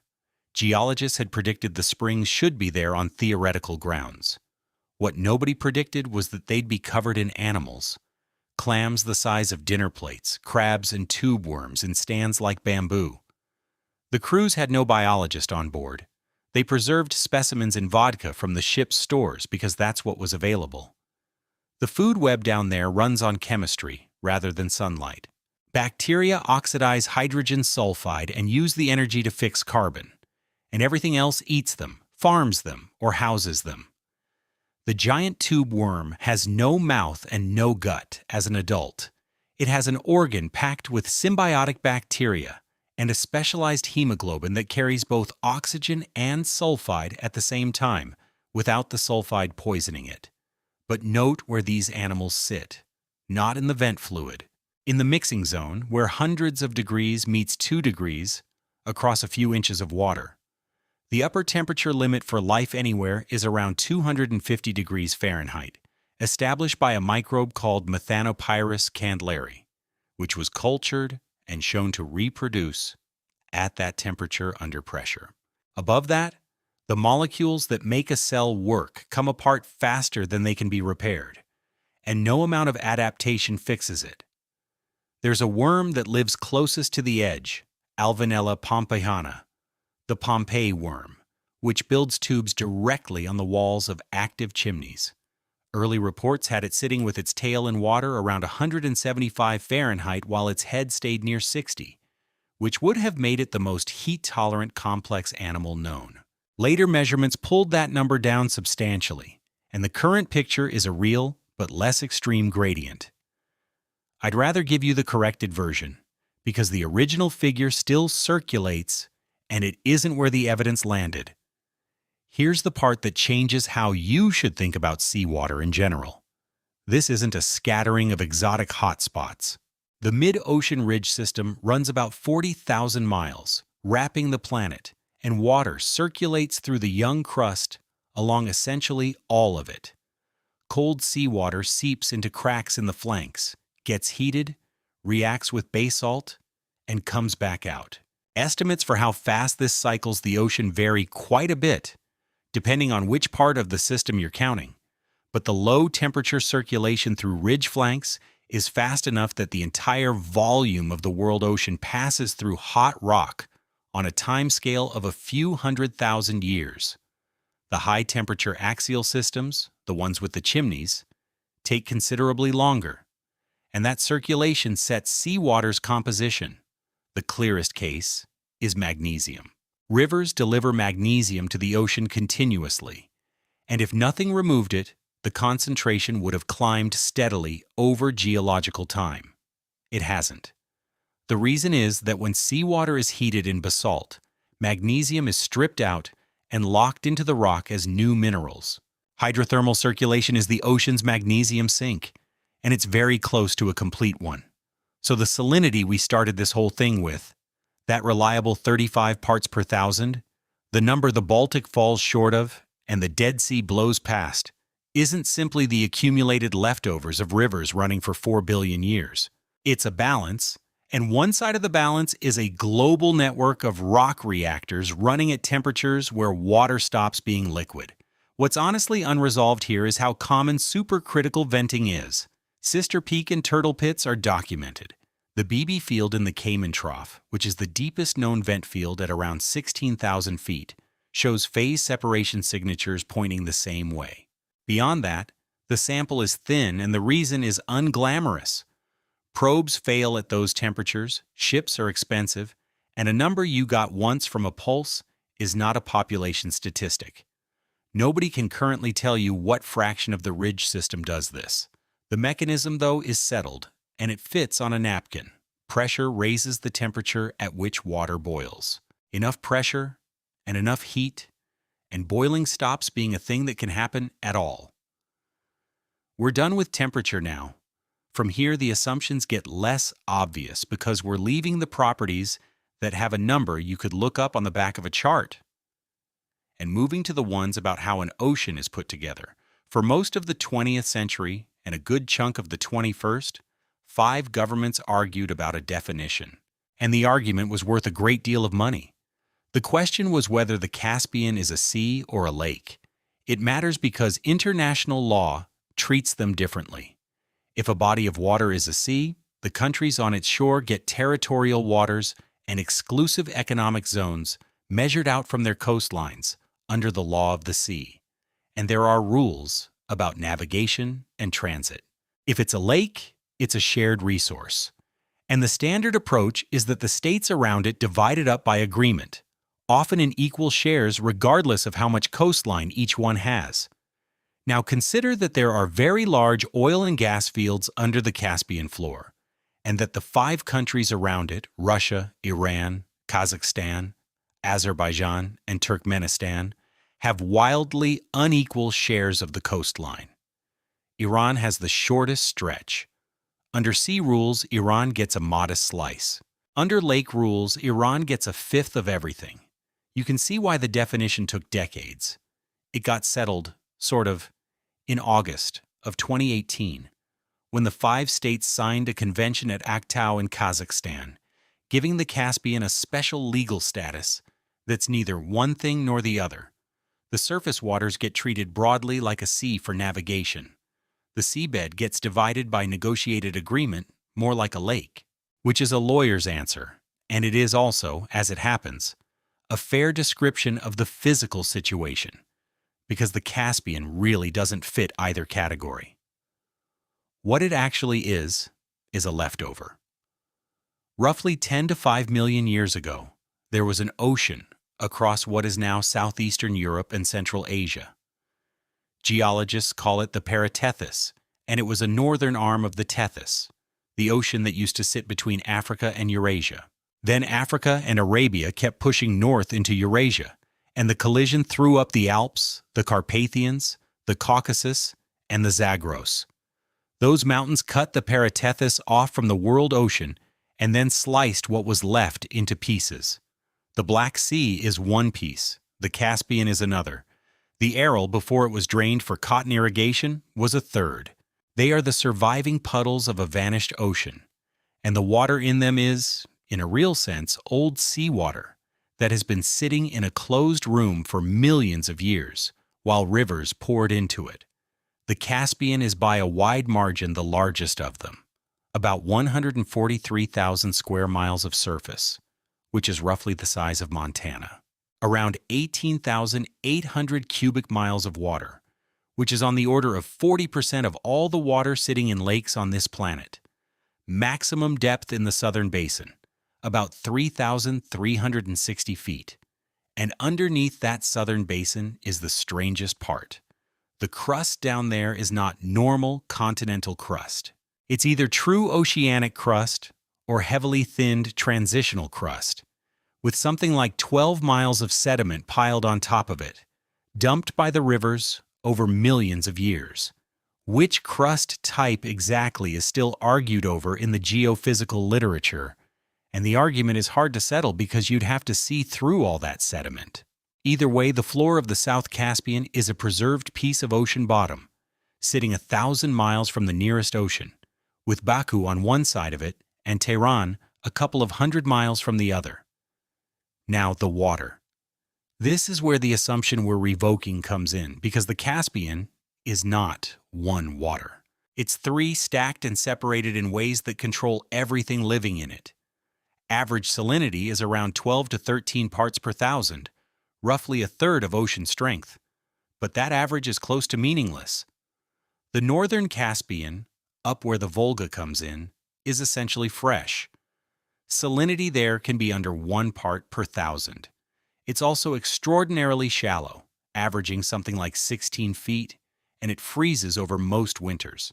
That northern quarter of the sea's area holds well under 1% of its water. The middle and southern basins are the deep ones, and they run at the full 12 or 13. And out on the eastern shore in Turkmenistan, there's a gulf where it goes to 300 and above, but I'll come back to that because it has a story attached. Then there's the composition, which is not seawater diluted. Ocean water is dominated by sodium and chloride. Caspian water carries proportionally far more calcium and sulfate and considerably less chloride, because for millions of years, its chemistry has been set by river input rather than by ocean exchange. About 80% of the inflow is the Volga alone, so you have a body of water at a third ocean salinity with the wrong ionic ratios, which is a large part of why its fauna is so peculiar. Caspian species are Paratethian relics, descendants of the animals that were trapped there when the door shut, plus later arrivals from the rivers. There's a seal in it. The Caspian seal, which is one of only a couple of seal species anywhere living in a landlocked body of water. There are sturgeon, including the beluga, which historically produced the majority of the world's caviar, and which is now in serious trouble from a combination of dams, overfishing, and poaching. The vertical structure is where the stratification argument actually bites. In the open ocean, density is mostly a temperature story in the upper water and a salinity story deeper down, and the whole system is connected to a global circulation that turns it over on a timescale of centuries.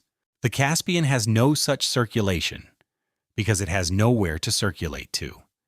Its deep water gets refreshed by one mechanism.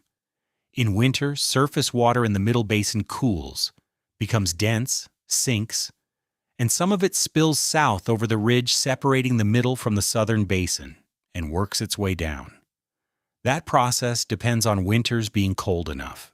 Estimates for how long it takes to renew the deep water of the southern basin vary a good deal between studies, and they run from decades into centuries. Nobody has a tight number, and the reason is straightforward.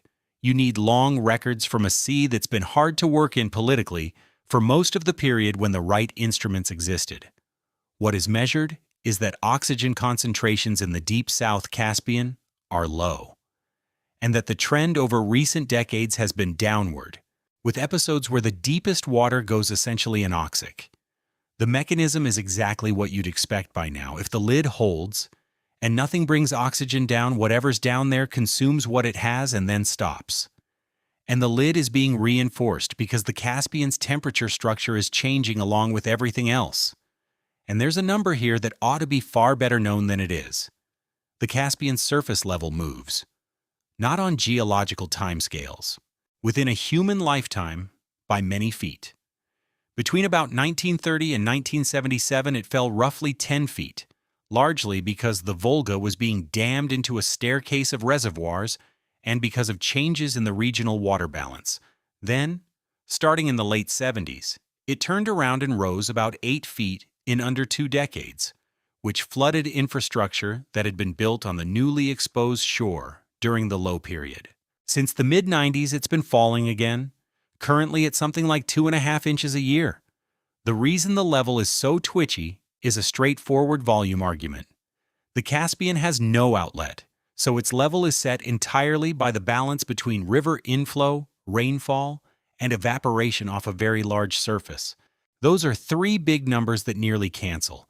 And when 3 big numbers nearly cancel, small percentage changes in any one of them produce large swings in what's left over. A warmer regional climate raises evaporation. Upstream water use lowers inflow. Neither has to change much to move the level a lot. A modeling study led by Matthias Prange, published in 2020, ran climate projections forward and estimated that under medium to high emissions scenarios, the Caspian could fall somewhere between 30 and 60 feet by the end of this century. I want to flag that clearly as a projection from models, with the uncertainties that implies, and the spread between those two figures is itself the honest part. But even the low end would drain the entire northern basin, which is only 16 feet deep on average. The nursery grounds for the sturgeon, the shallow feeding areas, the ports, all of it sits in the part that goes first. Now for that gulf on the eastern shore, because it's the clearest demonstration I know of what happens when someone acts on a definition without checking the physics. Kara-Bogaz Gol is a large shallow bay on the Turkmen coast, connected to the Caspian by a narrow strait. The bay's surface sits below the Caspian's, so water runs in through that strait and never runs back out. It just evaporates in the desert heat. The result is a natural evaporation basin with salinity somewhere between 300 and 350 parts per thousand, comparable to the Dead Sea, sitting a few miles from water at 13. In 1980, with the Caspian in its long decline and the level a real concern, Soviet planners looked at that strait and saw waste. Water was pouring out of a shrinking sea into a hole in the ground and evaporating. So they dammed it. The Gulf dried out within about 3 years. What replaced it was several thousand square miles of exposed salt flat, and the wind in that region is not gentle.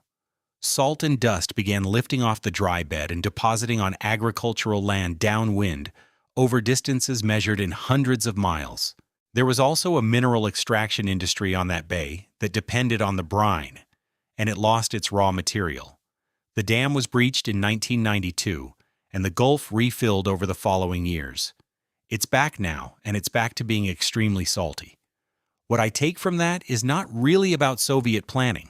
It's that the Caspian's separate pieces, the fresh north, the salty middle and south, the hypersaline Gulf, the dead deep water, are not decorative regional variation.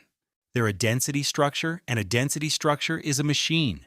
Change one input and the machine reorganizes, and the reorganization shows up as salt on somebody's cotton crop.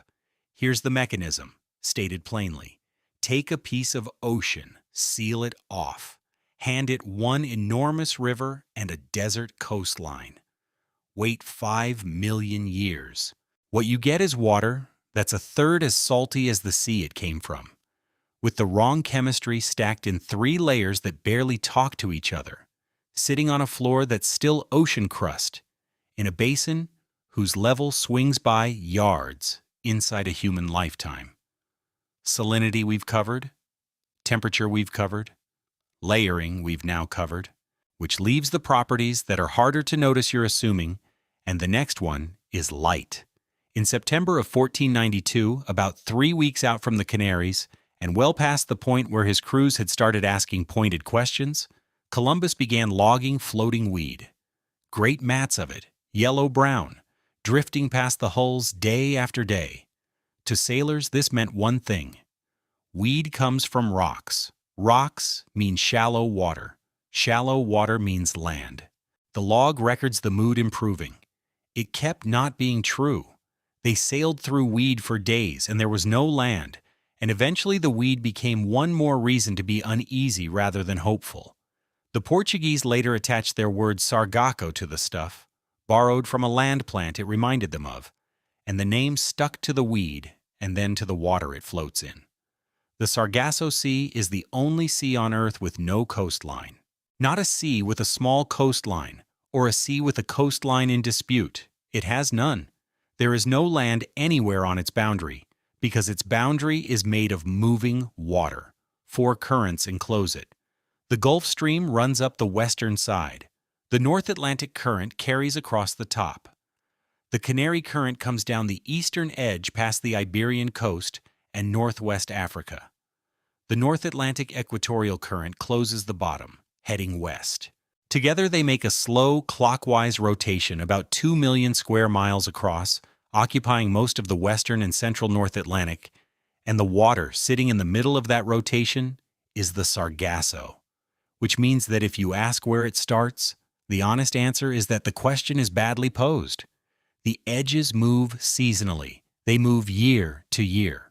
When an international agreement to protect the area was signed in Bermuda in 2014, the negotiators had to draw a boundary on a chart and stipulate it, because the physical thing they were protecting doesn't have one. That's the first assumption gone. A sea without a shore, whose shape is set by the wind. Now the mechanism, because it explains everything else, and it starts with a slightly odd fact about how wind pushes water. If you blow steadily across the surface of the ocean in the northern hemisphere, the water doesn't move in the direction you're blowing. The top layer starts to, then the Earth's rotation deflects it to the right. That layer drags the layer beneath it, which also gets deflected, and further, and so on down. Add up the whole column and the net transport ends up running about 90 degrees to the right of the wind. This was worked out by a Swedish oceanographer named Vagn Walfrid Ekman, in response to an observation from Nansen that Arctic ice drifted at an angle to the wind rather than with it. Now put that around a whole ocean basin. The trade winds blow east to west across the tropical Atlantic. The westerlies blow west to east across the mid-latitudes. Between those two belts, both wind systems push water inward toward the middle of the subtropical North Atlantic. Water piles up, literally. The sea surface in the center of the subtropical gyre stands measurably higher than at its edges, by something on the order of 3 feet, which satellite altimeters can see clearly, and piled up water has nowhere to go but down. So the Sargasso is a permanent zone of downwelling. Surface water sinks there, slowly and continuously, and has been doing so for as long as the wind pattern has existed. Here's the consequence that turns it into one of the strangest waters on the planet, and it's an absence rather than a presence. Deep ocean water is rich in nutrients. All the nitrogen and phosphorus in the bodies of everything that ever died in the upper ocean eventually sinks, gets broken down, and accumulates at depth. Every productive fishery in the world sits where that deep water comes back to the surface. Off Peru, off Namibia, off California, around Antarctica. Upwelling is the whole game. The Sargasso is the exact opposite. Water there goes down, never up, which means the sunlit upper layer gets its nutrients cut off permanently. Nitrate in the top few hundred feet of the Sargasso runs so low that for much of the year, it's below what standard instruments can detect. Chemists working there had to develop more sensitive methods just to have a number at all. No nutrients means almost no phytoplankton. Almost no phytoplankton means almost nothing suspended in the water. And that gives you the thing the Sargasso is really known for among people who've actually been out there. It is the clearest water in the Atlantic and arguably the clearest large body of water anywhere. The standard tool for measuring this is charmingly low tech, a white disk about a foot across on a marked line. You lower it over the side and record the depth at which you can no longer see it. It's called a Secchi disk, after the Italian priest and astronomer who formalized the method in the 1860s, and it's still in use because it works and because it gives you a record that's comparable, across 150 years. In coastal water, a Secchi disk vanishes at 10 or 20 feet. In a decent tropical lagoon, maybe 80. In the Sargasso, readings past 200 feet have been recorded. You can look over the side of a boat and watch that disk go down past the length of a football field and still see it. The color goes with it. Water absorbs red light first, then orange, then yellow, and what's left at depth is blue. With almost nothing suspended to scatter the light back in a muddled way, the Sargasso returns a deep, saturated indigo that sailors have been remarking on since Columbus's cruise. It's the blue that everything else is compared to. And ultraviolet light, which coastal water blocks within a few feet, penetrates deep enough there to be a real biological pressure on the organisms living in the upper water column. Clear is not automatically kind, because the light goes so deep, the biology reorganizes itself. In most of the ocean, the phytoplankton live near the surface where the light is. In the Sargasso, the light is fine at the surface and there's no food, so the peak concentration of chlorophyll sits down around 300 to 400 feet, right at the boundary where the nutrients finally start to appear from below, and there's still just enough light to use them. A thin, productive sheet, hovering at the compromised depth between two things that don't overlap. Now, all of this would be an interesting piece of physical oceanography and not much more, except that the Sargasso happens to have the longest-running measurement record in blue water oceanography attached to it. There's a spot off Bermuda called Hydrostation S. Ships have been going out to it and lowering instruments since 1954, on a schedule, without a break. Since 1988, there's been a second, more elaborate program alongside it, the Bermuda Atlantic Time Series study. Between them, you have more than 70 years of continuous temperature, salinity, oxygen, nutrient, and carbon measurements from a single patch of open ocean. That record is where a good deal of what we know about how the open ocean is changing actually comes from. It documented the warming of the upper water column. It documented the steady decline in pH as the ocean absorbs carbon dioxide, at a rate you can only pick out because somebody kept going back to the same place with the same methods for decades.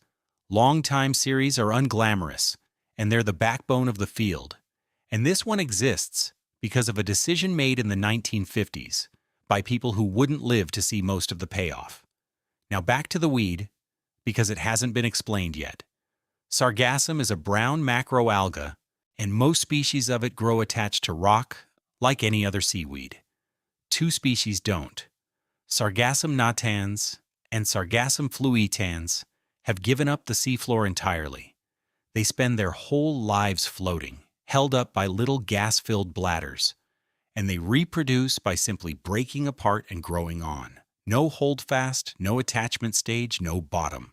They are, as far as anybody knows, the only large algae on Earth that complete their entire life cycle adrift. In a nutrient desert, a floating mat of weed is an enormous concession. It's structure, in a place with no structure at all. And structure in the open ocean means shade, camouflage, and something to hold on to. Over 100 species have been recorded living in and around the mats, and a number of them live nowhere else. There's a fish, histrio, the Sargassum fish, that is essentially a lumpy yellow-brown frogfish with fringed skin flaps, indistinguishable from the weed until it moves, and it moves by using its pectoral fins to grip and clamber through the mat like a small ape. And there are turtles. For decades, sea turtle biologists had a hole in the life history. Hatchlings leave the beach, swim out to sea, and then nobody sees them again, until they turn up years later as dinner plate-sized juveniles in coastal waters. The gap was called the lost years. Archie Carr proposed in the 1980s that they were spending them in the Sargassum mats, and the argument was circumstantial for a long time because you cannot put a conventional satellite tag on an animal the size of a cookie. It took until 2014, when a team led by Kate Mansfield finally managed it with solar-powered tags small enough for young loggerheads, using acrylic to attach them to a shell that's still growing. The turtles went to the gyre. They stayed in and around the weed. Carr was right, and it took 30 years and a specific advance in adhesive technology to prove it. Then, there's the eel, where the honest answer is that we still haven't seen it. European eels live in rivers and lakes across Europe and North Africa. American eels live in rivers along the eastern seaboard. Both, at the end of their lives, stop feeding, change color, change body shape, and head out to sea. Where they went was a mystery for a very long time. Aristotle thought eels emerged spontaneously from mud, which sounds absurd until you learn that nobody had ever found an eel egg or an obviously reproductive adult eel, and the absence held for 2,000 years. A Danish biologist named Johannes Schmidt solved most of it the hard way, spending years towing nets across the Atlantic and mapping where he caught eel larvae by size. The smaller the larva, the closer to the spawning ground. The sizes got smaller and smaller toward the Sargasso, and in 1922 he published the conclusion. That's still the answer. It's also still, in a specific sense, unconfirmed. In 100 years since Schmidt, nobody has ever collected an eel egg from the Sargasso, and nobody has ever observed adult eels spawning there. The evidence was entirely the larval distribution. In 2022, a team led by Rosalind Wright published the first direct tracking. They fitted satellite tags to female eels off the Azores, and after a year, several of the tags reported from the Sargasso Sea. The eels go there. That part is now direct evidence rather than inference. The spawning itself, the actual event, in the actual water, has never been witnessed, which is a remarkable thing to be true in the 2020s about an animal that has been commercially fished in Europe since the Roman period. Two things I should clear up before leaving. The first is the folklore. There's a long tradition of stories about ships becalmed and then trapped in the weed, decaying skeleton crews, a graveyard of vessels held fast by seaweed. Those stories are old, they're culturally interesting, and they are not descriptions of anything that happens. Sargassum floats in patches and windrows, not in a continuous mat, and it has no capacity to hold a vessel. The region also overlaps the piece of ocean that got marketed in the 20th century as a triangle with a reputation, and I'll simply note that reviews of the actual loss statistics for that area, including the ones done by insurers who have money riding on being right, have never found a rate that stands out from comparable stretches of heavily trafficked ocean. The second is a real and much newer problem that keeps getting confused with this one. Since about 2011, an enormous belt of sargassum has been appearing every year across the tropical Atlantic, running from West Africa toward the Caribbean, thousands of miles long, and washing up on beaches from Mexico to Ghana in quantities that rot, smell, and cost coastal economies a great deal of money. That belt is not the Sargasso Sea moving. It's a different bloom in a different part of the ocean, and it did not exist in the satellite record before roughly 2011. What drives it is not settled. Nutrient discharge from the Amazon and Congo, dust off the Sahara, shifts in wind and current patterns, and warming have all been proposed, and none of them has been established as the dominant cause, which is the accurate way to describe a phenomenon that is about 15 years old and enormous. So a sea with no shore, whose water is the clearest in the Atlantic, and both facts come from the same cause. Wind piles water into the middle of a rotating basin. The pile sinks. Sinking water blocks nutrients from rising. No nutrients means no plankton. No plankton means light goes all the way down.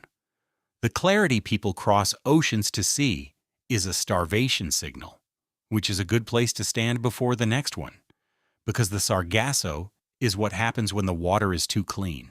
Now we go to chemistry, and to a sea where the water is anything but. 90% without oxygen is where we started, and it's time to explain how a sea does that, because the how is more interesting than the number, and it involves the sea's connection to the ocean working against it. The Black Sea has one link to the world ocean, the Bosphorus, running through the middle of Istanbul. It's about 19 miles long, in places less than half a mile wide, and its sill, the shallowest point on its floor, sits at roughly 115 feet. Through that gap, two currents move in opposite directions at the same time. At the surface, brackish Black Sea water flows out toward the Sea of Marmara at something like 150 cubic miles a year. Underneath it, running the other way along the bottom, dense Mediterranean water flows in at roughly half that volume. Bosphorus fishermen have known about the undercurrent for centuries. You can feel it on a weighted line. Meanwhile, the rivers arrive: the Danube, the Dnieper, the Dniester, and the Don coming in through the Sea of Azov. The Black Sea's catchment covers something like 750,000 square miles, which is close to a third of continental Europe, draining parts of more than 20 countries. Total river input runs to around 85 cubic miles a year, so a huge volume of fresh water on top, a small volume of very salty water sneaking in underneath. Do the bookkeeping, and you get a sea whose surface layer runs around 17 or 18 parts per thousand, half ocean strength, and whose deep water runs around 22. That difference sounds modest. It isn't, because density differences don't have to be large to be decisive. They have to be permanent. And this one is permanent because it's continuously maintained. The rivers keep freshening the top. The Bosphorus undercurrent keeps salting the bottom. Every year, both processes run, and both push the density contrast in the same direction. That's the part I'd underline. The Black Sea's connection to the ocean is not what saves it. The salty inflow is precisely the thing supplying the density that seals the deep water off. If you could shut the Bosphorus entirely, the sea would freshen from the top down over centuries and eventually mix. The door is what keeps the room shut. Once the deep water is sealed, everything else is bacterial arithmetic. Organic material, dead plankton, and everything else that dies in the upper layer sinks. Bacteria break it down. And to do that, they need something to accept electrons. Oxygen is the best available, so they use oxygen first, and in the Black Sea's deep water, they used it up long ago. Then they move down the list. Nitrate is next. That gets used up too. After that comes sulfate. And sulfate is not a trace ingredient in seawater. It's the second most abundant negative ion in the ocean after chloride, present in enormous quantity, and the Bosphorus undercurrent keeps delivering more. Sulfate-reducing bacteria strip the oxygen off it, and what's left over is hydrogen sulfide. Run that for thousands of years in a sealed basin with a steady sulfate supply, and you accumulate a lot. The standing inventory of hydrogen sulfide in the Black Sea is estimated at something on the order of 4.5 billion tons. Concentrations climb steadily below the boundary and level off around 9 or 10 milligrams per liter in the deepest water. The boundary itself turned out to be more interesting than anyone expected, and finding out required a specific technical advance. For most of the 20th century, the picture was a straight handoff: oxygen down to a certain depth, then sulfide starting right below it, the two meeting at a line. Then in 1988, an American research vessel, the Nor, ran a detailed survey with better sensors, and the work published out of it, led by James Murray at the University of Washington, showed there's a gap between the depth where oxygen falls below detection and the depth where sulfide first appears. There's a layer 60 to 130 feet thick where neither one is measurably present. They called it the suboxic zone, and it isn't a dead space. It's where the sea's nitrogen, manganese, and iron chemistry all happen, in a set of coupled reactions that only run when both oxygen and sulfide are absent. It's also where a discovery landed in 2003 that rearranged a chunk of marine science. A team led by Marcel Kuipers found bacteria in that layer performing anaerobic ammonium oxidation, ANAMOX for short, combining ammonium and nitrite directly into nitrogen gas without oxygen. in a reaction that had been predicted on thermodynamic grounds and found in wastewater treatment plants, but never demonstrated in the open sea. The Black Sea suboxic zone is where it was first shown to be happening in nature at scale. Anammox now turns out to be responsible for a substantial share of the nitrogen leaving the ocean worldwide, which means a global budget got rewritten off the back of a layer 100 feet thick in one enclosed sea. Now let me deal with the scary version of this story because it's out there and it doesn't hold up. The claim goes that the sulfide layer is rising, that it will eventually reach the surface, and that when it does, the Black Sea will release a catastrophic cloud of poison gas. You'll find it repeated confidently in a lot of places. The reason it doesn't hold up comes from how you measure the boundary. If you track the depth in feet at which sulfide first appears, it moves around a fair amount, year to year and place to place. That looks alarming if you catch it on an upswing, but depth is the wrong coordinate. Water in a stratified sea doesn't sit at a fixed depth. It sits at its own density level, and the whole layer cake heaves up and down as circulation and weather push it around. When Sergei Konovalov and James Murray plotted the sulfide onset against density rather than depth, the scatter largely disappeared. Across decades of data, the boundary sits at essentially the same density surface. It isn't climbing. It's riding up and down on water that's moving, and the movement was being mistaken for a trend. That correction cost the story its best scare, and I think that's the right trade. There are real problems in the Black Sea, and they're in the top layer. Nutrient loading from the Danube Basin driving blooms, an invasive comb jelly that arrived in ships' ballast water in the 80s and briefly wrecked the anchovy fishery, and hypoxia spreading across the northwestern shelf where the Danube empties. Those are shallow water problems, they're documented, and they're the ones worth attention. What the deep water does instead is preserve things, and this is where it stops being chemistry and starts being remarkable. Wood in the ocean has a short life. Shipworms and other borers get into it, bacteria and fungi work on it. Burrowing animals churn the sediment around it. A wooden ship on a normal seabed becomes a low mound in a few decades. None of those organisms can operate without oxygen, so the deep Black Sea doesn't process wood, it stores it. Between 2015 and 2017, a project called the Black Sea Maritime Archaeology Project, led out of the University of Southampton, surveyed thousands of square miles of the Bulgarian seabed with deep-water sonar and remotely operated vehicles. The original purpose was actually to study ancient shorelines. What they found along the way was 65 shipwrecks spanning roughly 2,500 years, from Roman and Byzantine and Ottoman vessels to something considerably older. At more than 1.25 miles down, they imaged a Greek trading ship about 75 feet long, that carbon dating placed it around 400 years before the Common Era. Its mast is still standing. Its rudders are still in place. Its rowing benches are still there.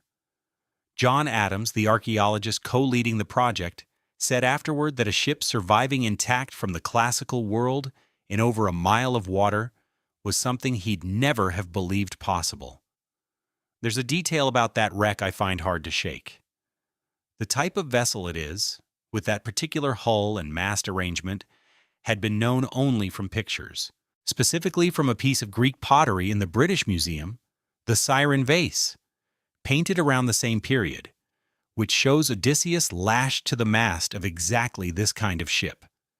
Archaeologists had the painting and no example. Now there's an example sitting upright on the floor of an anoxic sea, in the dark essentially as it was. The same chemistry has produced something with no parallel anywhere else in the ocean. Out on the slope off the Dnieper's ancient delta, methane seeps out of the seafloor. In an ordinary ocean, that methane gets eaten by microbes using oxygen, and it never gets far.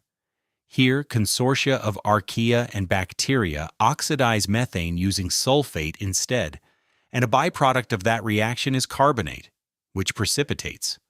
Over time, it builds structures. There are microbial carbonate chimneys down there standing over 10 feet tall. built by organisms metabolizing in complete darkness with no oxygen involved at any step. One more thing about the deep, which is a nice inversion. Below about a mile down, the bottom 1,500 feet or so of the Black Sea is not stratified at all. It's homogeneous, well-mixed, uniform in temperature and salinity. The reason is geothermal heat coming up through the sediment, gently warming the water from below, which makes it buoyant enough to convect. So the most rigidly layered sea on the planet has a convecting, well-stirred layer at the very bottom, kept moving by the heat of the Earth. And then there's the question of how the whole thing got started, which is where I have to flag a dispute rather than an answer. During the last ice age, with sea level hundreds of feet lower, the Black Sea basin was cut off from the Mediterranean and held a freshwater lake, well below today's level. At some point after the ice melted and global sea level rose, Mediterranean water came over the Bosphorus threshold and turned it back into a marine basin. In 1997, William Ryan and Walter Pittman proposed that this happened catastrophically. A sudden breach around 7,600 years ago, water pouring in at tremendous rate, the shoreline advancing fast enough to displace whoever was farming the exposed lakebed, and, they suggested, leaving a trace in the flood stories of the region. It's a compelling idea, and it's contested on the evidence. Other reconstructions, based on sediment cores, on the fossil record of the transition from freshwater to marine species, and on the dating of drowned shorelines, support a much smaller and slower rise, with some workers arguing the lake level was already close to the sill and the change was measured in a handful of yards rather than tens. What's not in dispute is that the basin was fresh and became marine. What's disputed is the speed and the magnitude, and therefore whether any human population experienced it as an event at all. What would settle it is better dating of the drowned shorelines and a cleaner record of the direction of flow through the strait during the transition, and people are still working on both. I'd rather leave you with the argument in its real shape than pick the version that makes a better story. So the Black Sea, in one line, a basin fed by a third of Europe's rivers and connected to the ocean by a shallow strait, where the inflow that makes it a sea also supplies the salt that seals its deep water, and where a few thousand years of bacteria working down the list of available electron acceptors turned most of its volume into a sulfide solution that has been quietly archiving the classical world. That's chemistry revoked, which leaves one assumption, and it's the one nobody notices they're making. Picture what a remotely operated vehicle sees when it comes down onto one of these. You're 1.25 miles below the surface. The lights pick out ordinary seafloor sediment, pale, soft, sloping gently downhill. Then the slope reaches a rim, and along the rim there's a crust of white crystals, like frost, on the edge of a puddle in a parking lot. And past the rim, there's a surface. Not sediment, a surface, with a reflection in it. The vehicle's lights come back off it the way they'd come back off the surface of a pond at night. Below the reflection, you can't see anything at all. Put a thruster near it, and the surface ripples. Actual ripples, spreading out and dying away. Nudge the vehicle into it, and the vehicle floats, sitting on top of the way a raft sits on water, and it takes real effort to push down into it. There is a lake at the bottom of the sea, with a shoreline and a beach and waves. This is the last assumption on the list, and it's the one nobody carries consciously because it's less a belief than a background condition. The ocean mixes, slowly, unevenly, over centuries, but it mixes. A water molecule in the deep Pacific will eventually come up. Salt, stirred in at one end, arrives at the other. The whole thing is, over long enough, one body of water. That's what makes it an ocean, instead of a collection of ponds. Brine pools are water that has stopped participating. The Red Sea has more than 25 of them along its central axis. And the story of how anyone found out starts with an anomaly that got filed away. In 1948, a Swedish research ship called the Albatross was working her way through the Red Sea on a round-the-world expedition. Somewhere over the axial trough, her deep water samples came back warm. Warmer than the water above them, which is backwards, since the deep ocean is supposed to be the coldest part of any water column. The observation went into the record and sat there, because a single odd reading from a transiting ship is exactly the sort of thing that turns out to be an instrument problem. 15 years later, during the International Indian Ocean Expedition, 2 ships crossed the same region and hit it again. The British Discovery and the American Atlantis the Sioux both recorded hot, extraordinarily salty water near the bottom. The reversing thermometers, the sturdy mercury instruments that flip over when triggered and lock in the temperature at depth, came up reading numbers nobody believed. Follow-up work through the mid-60s nailed it down. At around 7,000 feet, in a basin they named the Atlantis the Sioux. Deep after the ship, there was a body of water at about 133 degrees Fahrenheit, with a salinity of roughly 260 parts per thousand. Read that again. That's water hotter than you'd want on your hands, at the bottom of the sea, more than 7 times saltier than the ocean it's sitting in, going nowhere. Why it goes nowhere is straightforward once you have the density numbers. Seawater comes in a little over 1.02 grams per cubic centimeter. That brine runs about 1.2.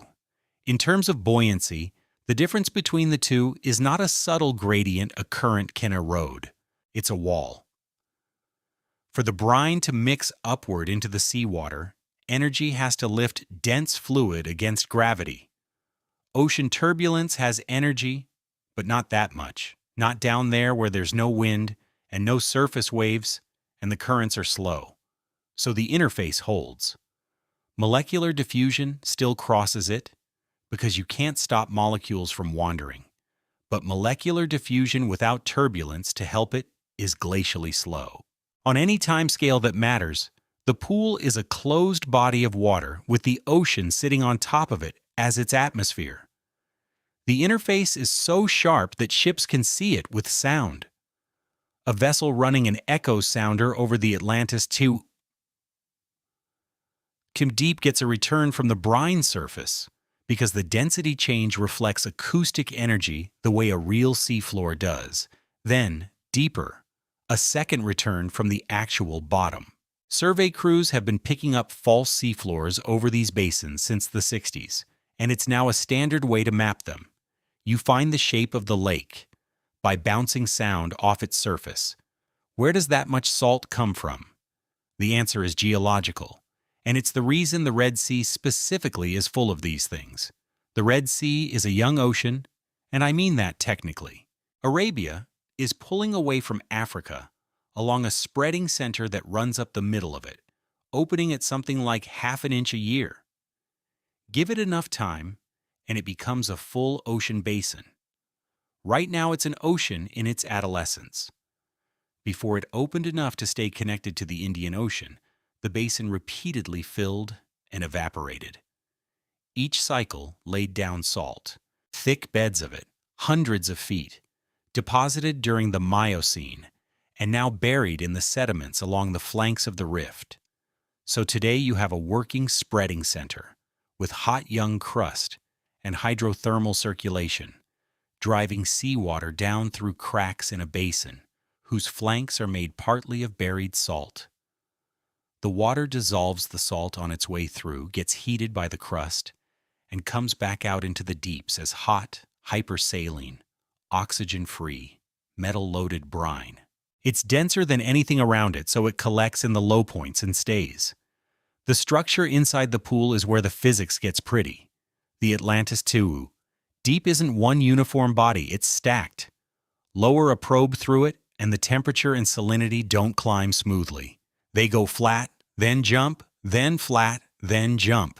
Several distinct layers, each one internally well-mixed and nearly uniform, separated by thin, sharp interfaces. That's a thermohaline staircase, and it comes from the same mismatch we ran into in the Dead Sea. Heat diffuses through water about 100 times faster than salt does. Here it runs in the other geometry.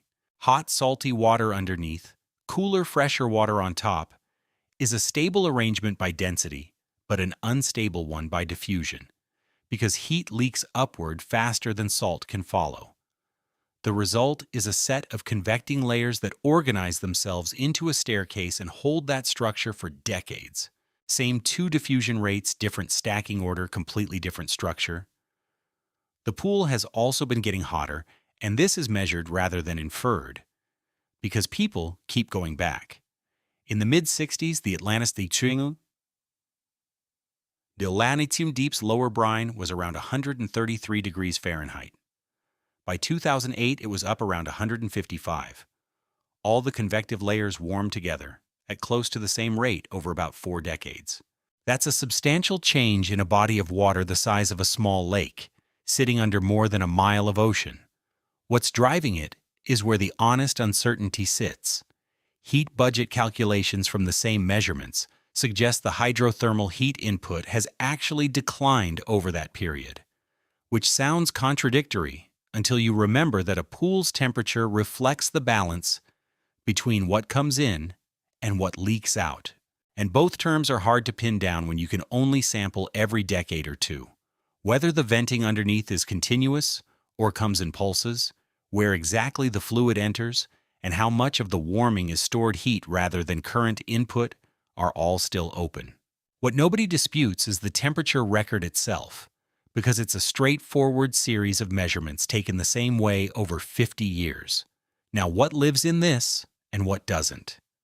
The brine itself is anoxic and sulfidic and hot, and it's inhabited by archaea and bacteria, specialized for exactly that, some of which have turned out to be commercially interesting.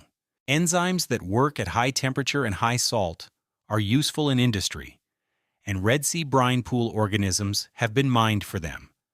The most crowded part, though, is the interface.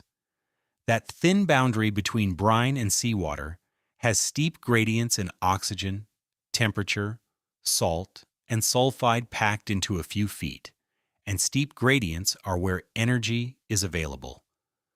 Microbial cell counts at brine pool interfaces run far above what's in the water on either side.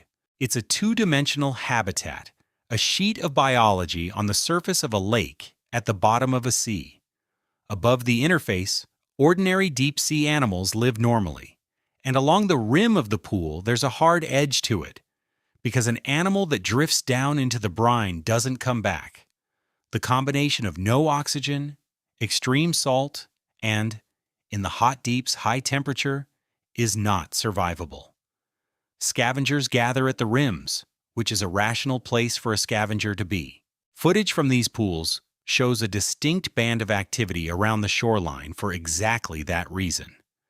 The metal is worth mentioning because it produced a piece of history that most people arguing about deep-sea mining today don't know happened. Because the brine is hot, anoxic, and acidic, it can hold dissolved metals that would immediately precipitate in normal seawater. Over thousands of years, those metals have accumulated in the sediments under the Atlantis Turu. They'll be waxed too deep as layered metalliferous muds, rich in zinc, copper, silver, and gold. Estimates put the deposit at something like 90 million tons of dry sediment, and it's one of the highest grade metal accumulations known on any sea floor. Saudi Arabia and Sudan share that stretch of the Red Sea, and in 1974, they set up a joint commission specifically to develop it. In 1979, a German company ran a pilot test, pumping mud up from the deep and processing it aboard ship.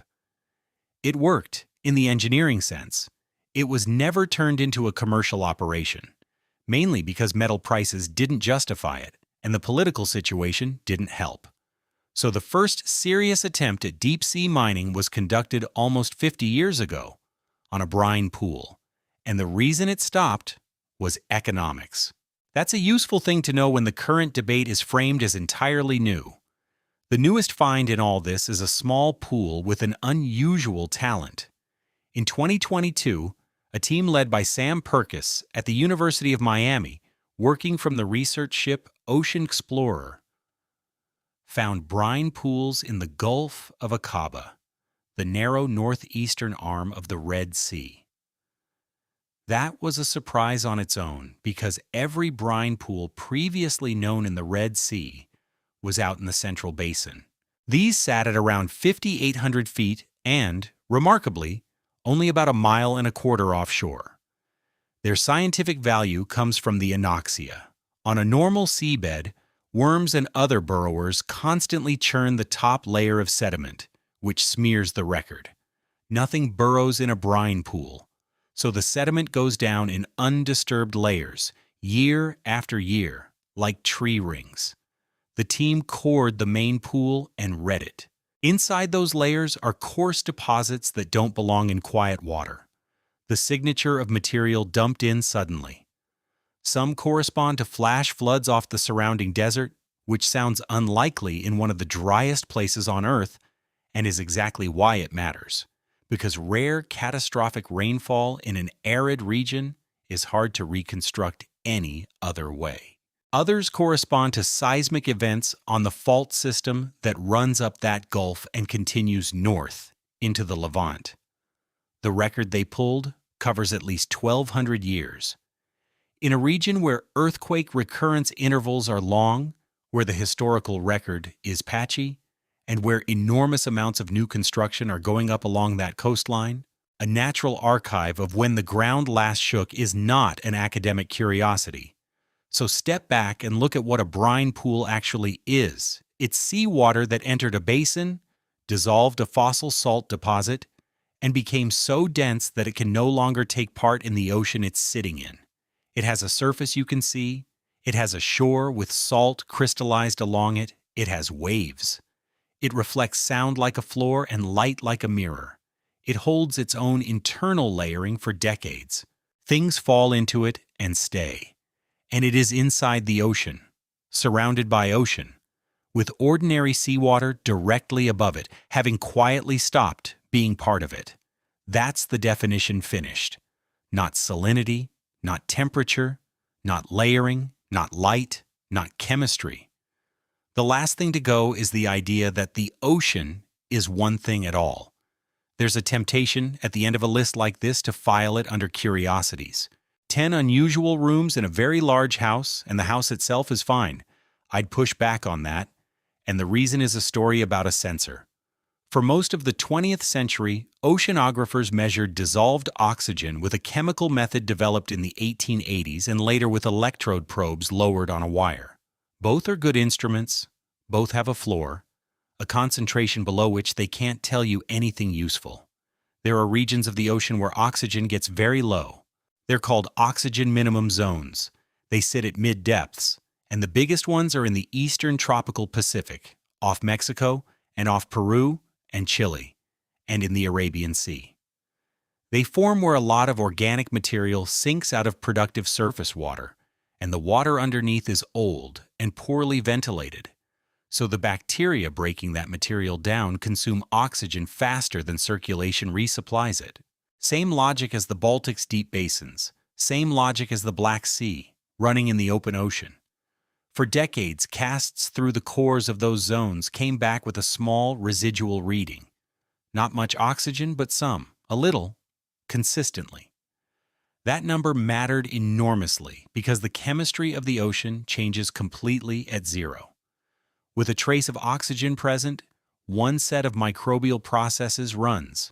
At true zero, a different set takes over, and nitrogen starts leaving the ocean as gas at rates that affect how much life the whole system can support.